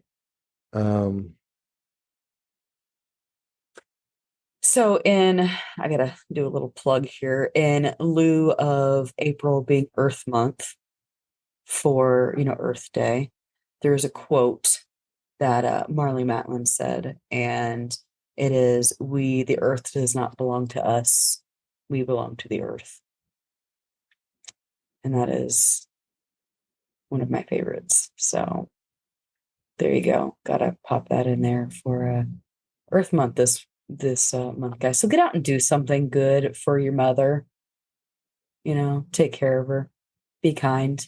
The first Earth Day was in April of 1970. So, get out and do something. I don't care if it's clean up around your neighborhood, go plant a tree, get involved, get a hold of your parks department. They usually have something going on in your community for that. So there, I had to do that. Speaking of symbiosis and working together, that's my thing for the day. Okay. Hey, you went on tangents about pyramids like 3 times. I could do a plug for Earth Day. That's fine. Okay. That's fine. Okay. What are you doing for Earth Day, Kyle? I'm not even sure when Earth Day is, to be honest. It doesn't stay on your calendar. In mine, I don't know. Anyway, continue. Do something good. Be kind to your mother. Don't kill the bees. Go ahead. But yeah, that's a good example of what pure conflict, survival of the fittest leads to. It's an imbalance in nature. And we're seeing that as a result of the way we're behaving. It's just not nice. But even what seems to be that way in nature, like, back to the lion and the zebra, there's still at a zoomed out level, there's some cooperation. The lions don't eat all the zebras. Well, no, then the buzzards come and pick at it and the hyenas pick at it. Or the lions will starve. Yeah. But the thing is, though, that is nature. It may not look nice. It may look, brutal, but that is nature. And I understand that. They're not hunting for sport. Right. And in the big picture, that taking of life is probably beneficial in a way. Thinning the herd. It's like when we hunt deer. Right. Especially in the area we live in, deer population gets out of control. And that's why there's bag limits. Now, let's be honest. Think when I just said hunting for sport. Lions don't hunt for sport. They hunt to eat. It seems like there is a correlation, and correct me if I'm wrong. Dolphins are assholes. Right? People love dolphins. How many people from like the 90s have freaking dolphin tattoos either on their lower back or on their ankle? Okay. Because everybody's like, they're so great. When you acquire a higher level of intelligence, you become more of a dick. Right? Because then it's like you start killing more. Dolphins will kill like animals for fun, like otters. Don't they like kill otters and shit, or like other sea animals and like just fuck with them? And then you have humans hunting for sport and just doing awful things. It seems like the higher the intelligence, it's not just a nature thing. Then it becomes that competition. There's a competition, and it's not just what it is. It's not a forced survival and I'm just eating and then doing a thing. It's like, oh, you're just a dick now. Like you're throwing it out of balance. Am I wrong in that line of thinking? It's like the perception of competition is a result of intelligence. Yeah. I mean, obviously, you have your peacock thing. The best is going to win because you want those genetics passed on. But it's like you take it a step further. It's it's not necessary to do just for fun. Mhm. Those things are not necessary. Like I'm not going to go out and just, you know, whatever. I'm not going to go and hunt down that zebra and bite its face off for no reason. I'm going to go hunt because I'm not going to exert that energy and that time unless I need to. And it's also dangerous. But here I am as a human taking my knowledge with this weapon that we've made and go shoot your face off. Well, I don't want to shoot your face off because we're probably going to mount it. And half the time, people aren't even eating it. It's, whatever. I just feel like you're seeing these animals with higher intelligence. It seems like the smarter you get, and we are animals, you have that. I don't know. That's just where my line of thinking went. So I think the nature comes out of it. Yeah, in a way, I could see that. A high enough level of intelligence, you can kind of remove yourself from the natural Yes, that's what I'm saying. It's like it's flow not of things.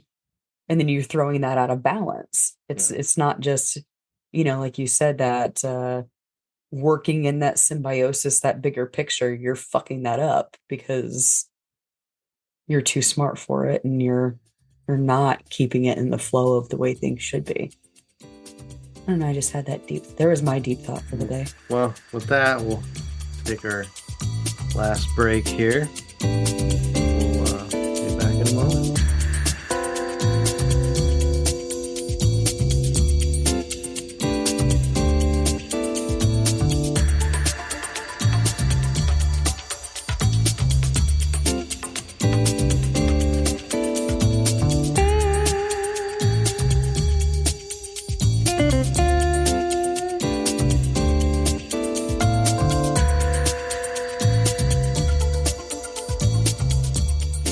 Welcome back to Esoteric Wellness in our last segment here.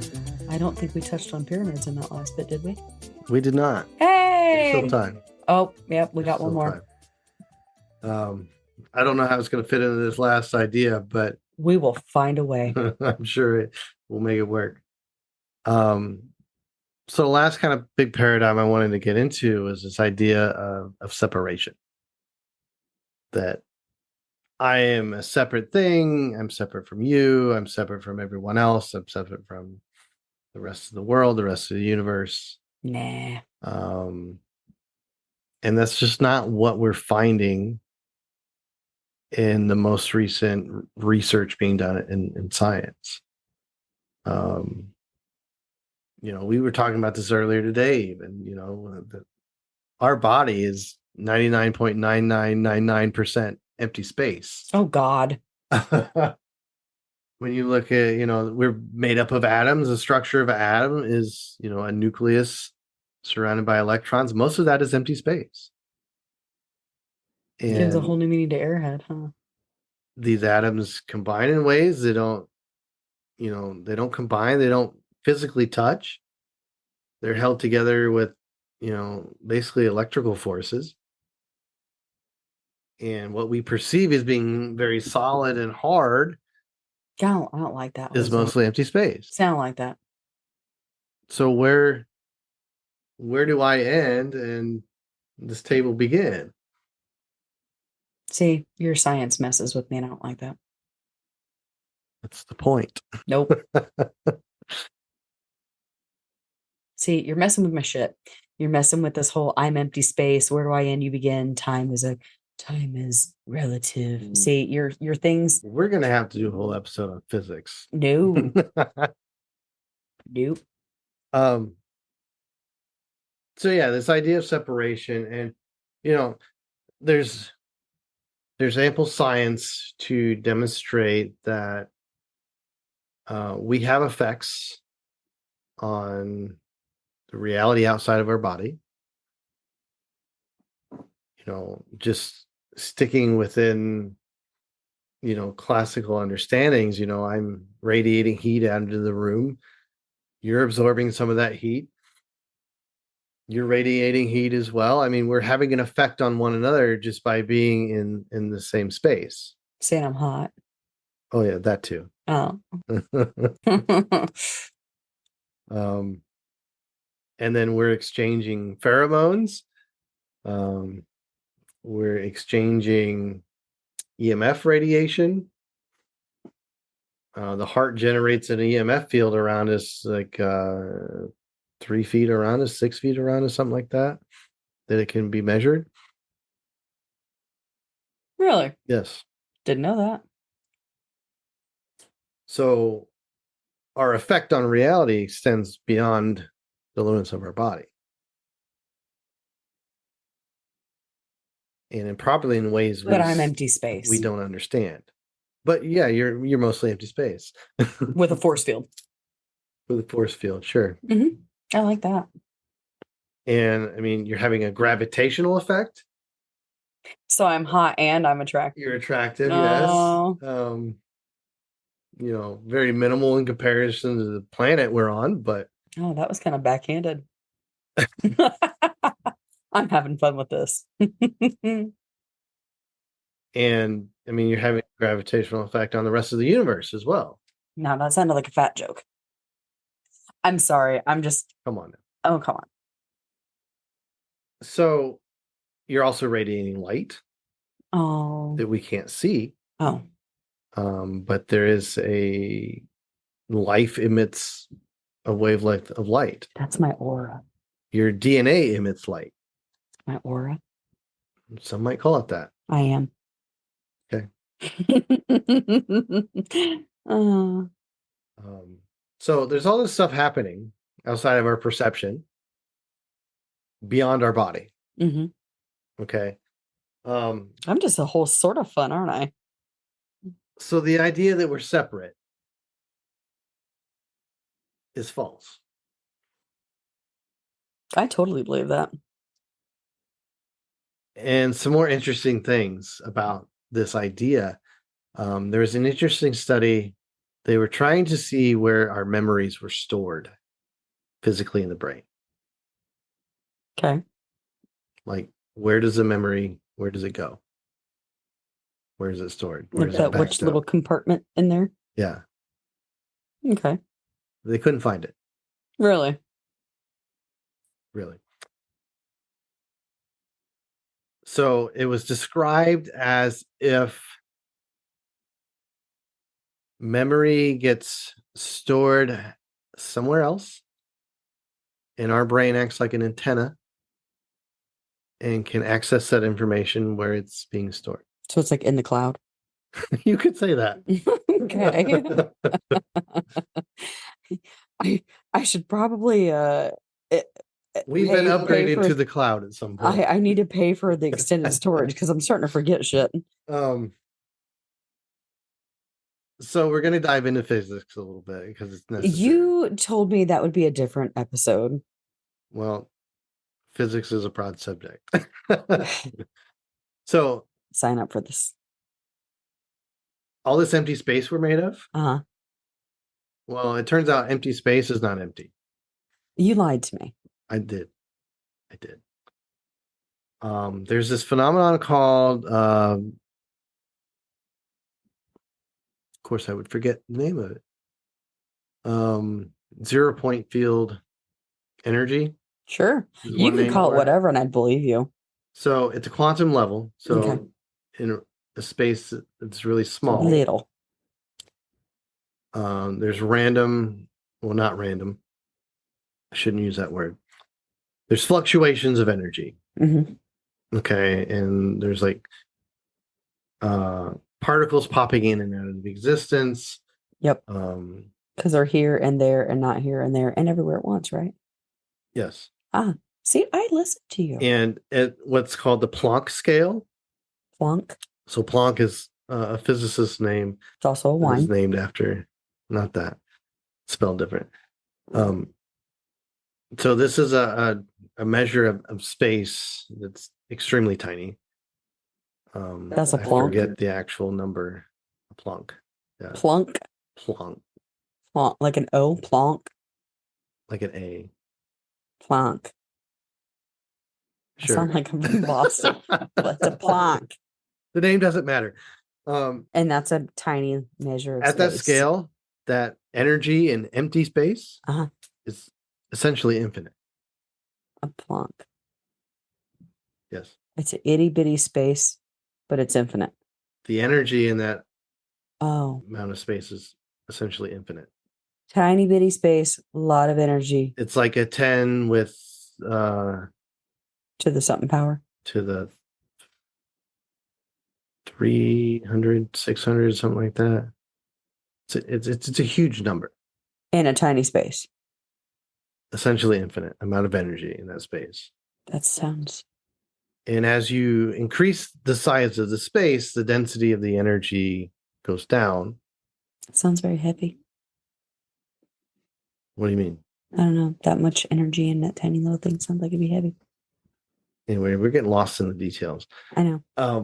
I'm trying to science and take it in. So think of it this way. Empty space is filled with energy, or you could also look at that as being filled with information.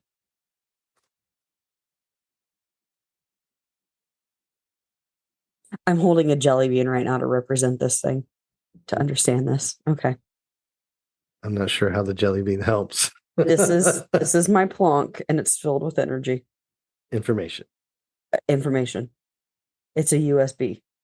It's full of information. The universe is made of information. This is the universe. Oh God. I'm trying here. I'm just gonna eat it. Eat the jelly. Okay. It's watermelon. So all this empty space is filled with information. Okay.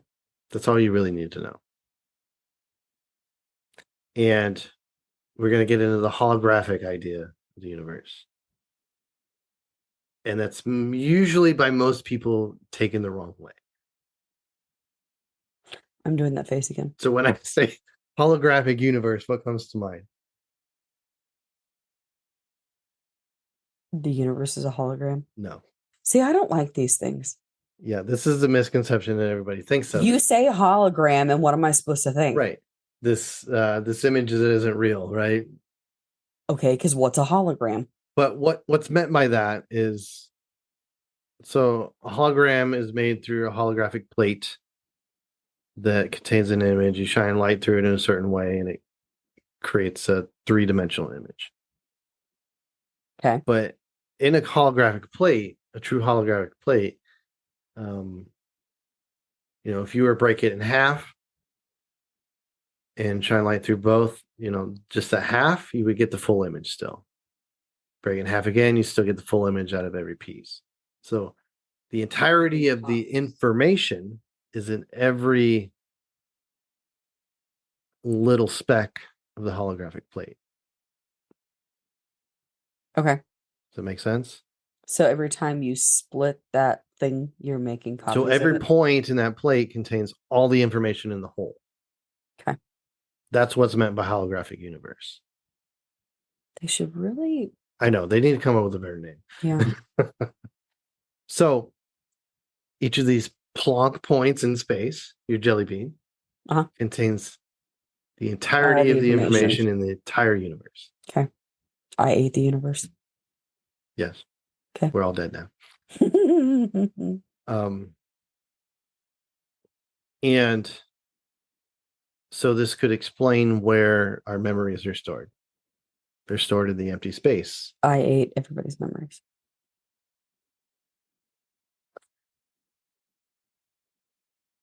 What? So all my stuff's like uploaded to the Planck. The Planck drive, yeah. In space, like just into the random point in space. Yes. And now it's in every point in the universe as well, because So my memories are just floating around up there. Mm, Only I can access them now. that's a good question. I don't like that. I got some weird shit out there. But if everything you do affects the information of the universe, Hmm. that would mean that you affect the universe as a whole. And everything that happens in every other point of the universe affects you, Yeah. right? Yeah. Oh, I already know So I am one with the universe. where is the separation? You don't have to convince me. The separation is an illusion. Did you hear that? What? The mind's just blue. Mine's just blue. Yeah. um, so this idea of, I think the memories thing is really interesting. I don't like that. Why? I don't like that my shit's just floating around out there, theoretically. Well, it's not floating. Well, it's everywhere and still in your head at the same time. It makes me feel like there's just like little like thought bubbles like out there or something. Or like just out in space. I don't know. Out where? Everywhere. No. Put it back.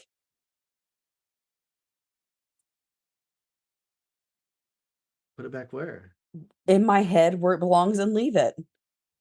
All of it. I not the carbon copies out there. Put everything back, all the hard copies in my head and leave it alone.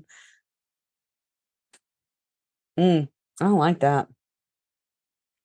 I know it's hard to comprehend. I'm comprehending. I don't like it. Okay. Well, like we talked about in the very beginning, Oh my God. this is See, an I'm the prime uncomfortable example. process. Yes, I'm the prime example of here you go. This is why you have me on here, isn't it? As the example of, okay, I don't like that. Somebody's out there going to access my weirdo memories and random thoughts and whatnots. So there are individuals who claim to be able to access, This is right where my brain was going. like some people call it, like the Akashic records or something Oh, I like was thinking that. like mediums or something like that, clairvoyance. Another example of, accessing information that Yeah. shouldn't necessarily be in our own memory, but is out there in space. Like that. Nope. Put it back. That feels violating. I don't like that.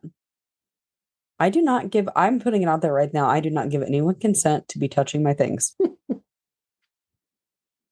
Well, most of these practitioners, they ask for your consent first. Well, they do not, nobody has consent unless I give it otherwise. But this new understanding of physics lends some credibility to things like that. So physics is given the woo woo some credibility. In a way, yeah. Oh, And this is the intersection I like to play around in, I know you where do. modern scientific discoveries are lining up with these woo-woo ideas or ancient esoteric ideas. I think that's amazing. Listen, you keep staying in that intersection and coming at me with that kind of shit, and you're going to get hit. Um, Yeah. Not that I know that whether or not those people can actually do that. I don't know. I've seen some. I've heard some interesting things from folks. You know, I've But there's all kinds of different examples of that kind of stuff. Like oh sure, channeling is another yeah. one you see a lot. It's like, are they just picking up on that information that's there? And you also got to remember that every point in space contains all the information of the universe throughout all of time, not just from now backwards. What was that one thing I was showing you, that TikTok video? She says it's not linear; it's like a fishbowl. Yeah. Everything's just kind of. That was kind of neat, but I don't like that. And that brings up the whole question of free will, and since all information, all time is already there, is it predetermined? Yeah, that's a challenging. I think I don't think it's predetermined. I think it's like a choose your own ending book. It's there, Mhm. and I think it's you can choose which path you want. And I think I think it's like with anything. It's like with it's like with tarot. It's like with anything that you do. And here I'm gonna get woo-woo. It's like this is what this could be. But you obviously have the free will or the choice to change those things. And you can it's on you to do it. Your path is yours, but these are the things that are there in front of you. And of course, yeah, I think everything is connected. I don't think there's any kind of randomness or whatever. And yeah, I'll get at it. I am God. I am connected to everything. I am this. I am that. I am, you know, the plant is, the sky is, that rock. It's all in and it's all connected. And it is, we are all one. God, that got real cheesy real fast. But it is, and it is, um, but I think I think there might be it is, I think it's a choose your own chapter thing. I think there are things there, but I think you have the ability to change those. I don't know. It's just an interesting question to pose, and I don't know that we would know the difference any No, one way or the other, you never know. experientially. But yeah, the point is we're we are all connected. We're connected to the whole universe Hmm. in its entirety. Um, and physics is showing us this now. So it's not just woo woo. It's No. you can cross over into that science community and bring it together. Bring out the hippies and the science. You and um, I came together in that way, and now look at you. mm. So I forgot what I was going to say. Oh, it threw you off. Um, but yeah, you can see how all these kind of paradigms we covered are they're all connected. You know, this randomness, nothing has any meaning. Life is based on competition and conflict, survival of the fittest, this idea of separation, and our past being linear. Um, we're finding that all that's not true. And when you look at our society, our culture, it's built on these ideas. You know, the capitalistic society we live in today is built on scarcity, conflict, um, separation. Fear. Well, yeah. Which, if you truly looked at the universe as one connection, one connected thing, there'd be no place for fear. There'd be no place for conflict. And this is what the esoteric shit has been saying for thousands of years. Um, I'm not going to touch any of that. what? What do you mean? Oh, like what your whole little spiel there and all that. And it's just, oh, like what society is and stuff today. And just, Hmm. oh, and that's all. Yeah, it's icky. I know. We're, we're getting close to primaries. I can't. I can't. I can't. um, yeah, it's frustrating for sure. Dude, So, where do we go from here? set it all on fire and start over. I don't know. No. Sorry. Oh, wait, what was that thing Amanda sent me? There was a an asteroid coming really, really close to Earth. We all just lean. Start over. Mm, We'd all argue about which way to lean. Toward it. Yeah. Toward it. And she said that was the joke. We're I leaning get toward the it. joke, Yeah, I but know. we would all argue about which way to lean. I know that was to be the fight. Oh, I don't know. Where do we That's just the thing I've always tried to push is just be kind, be nice to each other. Jesus Christ. It costs nothing to be nice. Plant those seeds of kindness.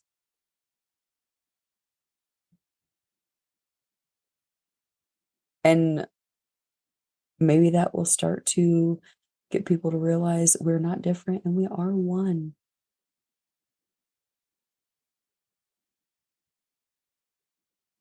Maybe one day.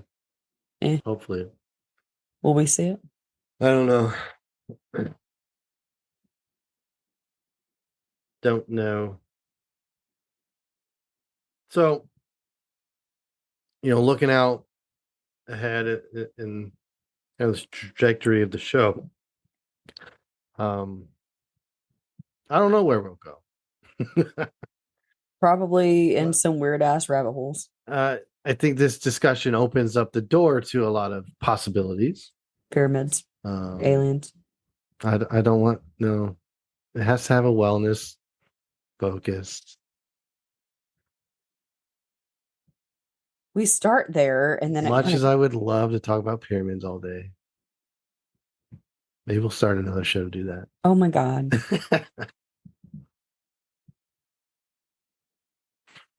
We can talk about the health practices of the Egyptians and how they put their organs in jars. How about that? I don't know. Did they do That well was in? after they were dead, wasn't it? I'm into the death I mean, if thing. you put your organs in jars, you're probably dead. I mean, did they live pretty healthy lives? Was there health practices? Was that an interesting thing? We probably don't know. I don't know. I was trying to tie in they worshipped cats, so we should just I keep going back to that. You just had to bring that up. I did. I love cats. Leave me alone. My cat has been sitting outside the office door just dying because he's not in here with me. So I'm Okay. sorry. So yes, that's what we do. That's the takeaway. Worship cats and be nice to each other. There you go. I just solved the world's problems. What if you're allergic to cats? You're allergic to cats. And that's why I'm asking. You let your wife have cats and you love them anyway. You take your allergy pill and you let your wife have the cats. All right. Let's move on from that. Exactly.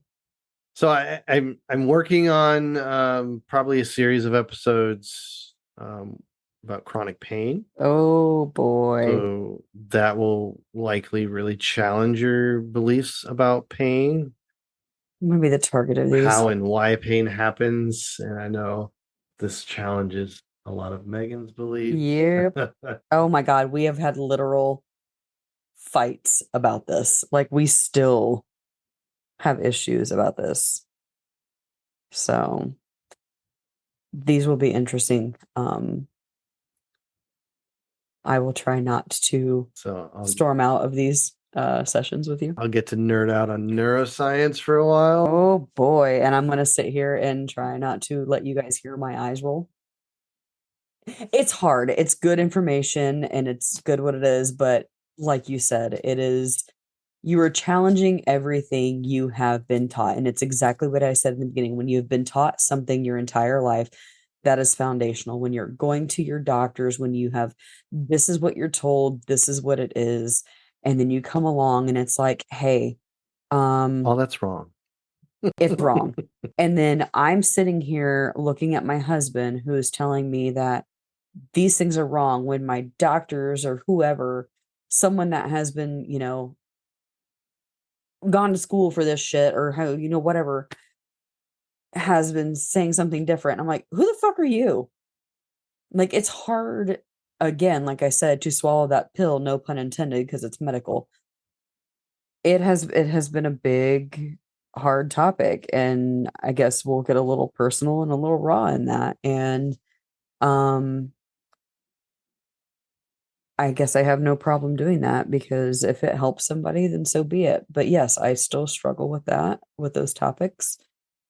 And you still piss me off. And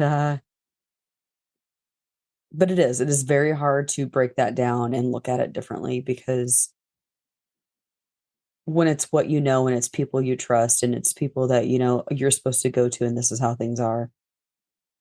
I'm 36 years old, and when it's like this is what you do. You go and you listen to your doctor and you're a good person and you do this and you take your pill and you don't ask questions. And the shit doesn't work or it doesn't do this or it doesn't do that. And you have to look at it from a completely different way that is ridiculous. It's not ridiculous. I think it's empowering, but When you tell me to look at it, like, don't give anything away. I'm okay.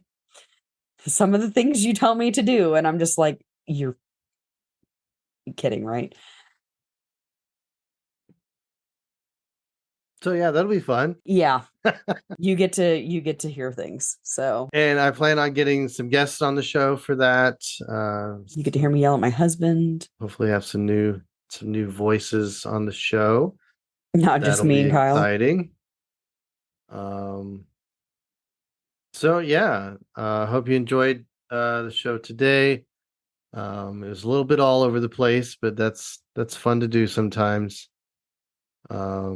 The rants, the segues, the rabbit holes. Yes, that's where the fun stuff's at, though. It was. I like that it was a little less structured and we got to just kind of do the thing. So, check out the show. I got a YouTube channel up now. The podcast is on there as well as some other content I'm creating here and there. So check that out. You haven't invited me to be on your YouTube yet. You haven't seen the YouTube yet? No. Where Is that you bad? been? I don't even watch your YouTube. I've had people tell me they watch it. I've seen Kyle's YouTube. You haven't invited me to be on it. I don't know that I know how to do that. Like I can't sit in front of your camera with you. Oh, you in the videos? Yeah. Oh, Yes. Oh my okay. God. No, I haven't. Do Rude. you want to be on video? I mean, not looking like I am right now. I worked all day and I look like trash. Video is a whole nother dynamic. I'd have to really fix my hair. But yeah, that's out there now. Check it out. What else do I need to say? Thank you. Email us. Oh yeah. Whatever. Email us. Like, Send us a subscribe. message. What do all the kids say? Like, subscribe, hit the buttons I below, don't do all that know. shit. I don't know. We're old. But yeah, send us emails, esoteric wellness podcast at gmail.com. We haven't done this in a while. We're rusty. I know. Now you can leave comments on YouTube. Be nice. I'm delicate. Leave reviews, comments on any of the podcast platforms. Really appreciate those. Like we said, if you guys have any ideas for any kind of Definitely. weird things, I beg every time, and I'm thinking of this. Yeah, if you want us to dig into a certain topic, let us know. Even if it's maybe not quite health related, maybe I'm asking a question to you. Yeah, hopefully we find something that really makes me uncomfortable. Like what? I'm not sure. What makes Kyle uncomfortable? There's a lot that makes you uncomfortable, though. Well, I've learned to enjoy that, though.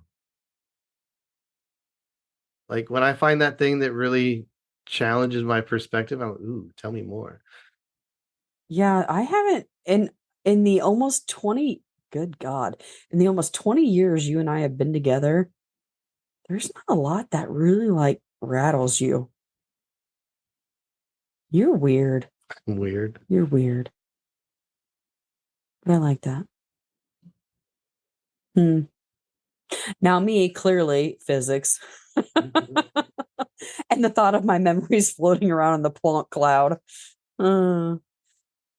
I've got all sorts of things that rattle That just me. means you didn't actually forget it. It's there. Oh, well. Your Wi-Fi is getting weak. We could make a whole list of things that bother me. Clowns. Oh my God, I have a book, but all right. Well, I think that brings us to the end here. thank you guys if you've actually stuck around and come back to this because it's been a while and Yeah, if you keep coming back, God bless you. Uh, The end of the year was busy, and it's hard to get back in the routine, but Definitely want to get more regular with getting stuff out. So, yeah. like I said, we're working on chronic pain next. We might spit out another one in between there, depending on how long it takes to get things coordinated with guests and such. Or if he pisses me off during that topic too much, and we have to stop. I'll just edit you out. You know what? Then our son can be your co-host and see how that goes. Or the bird. Take your pick. She just says what you doing all the time. Yeah. God. She can ask what you're doing. All right. Thanks for listening. We'll see you next time. Take care.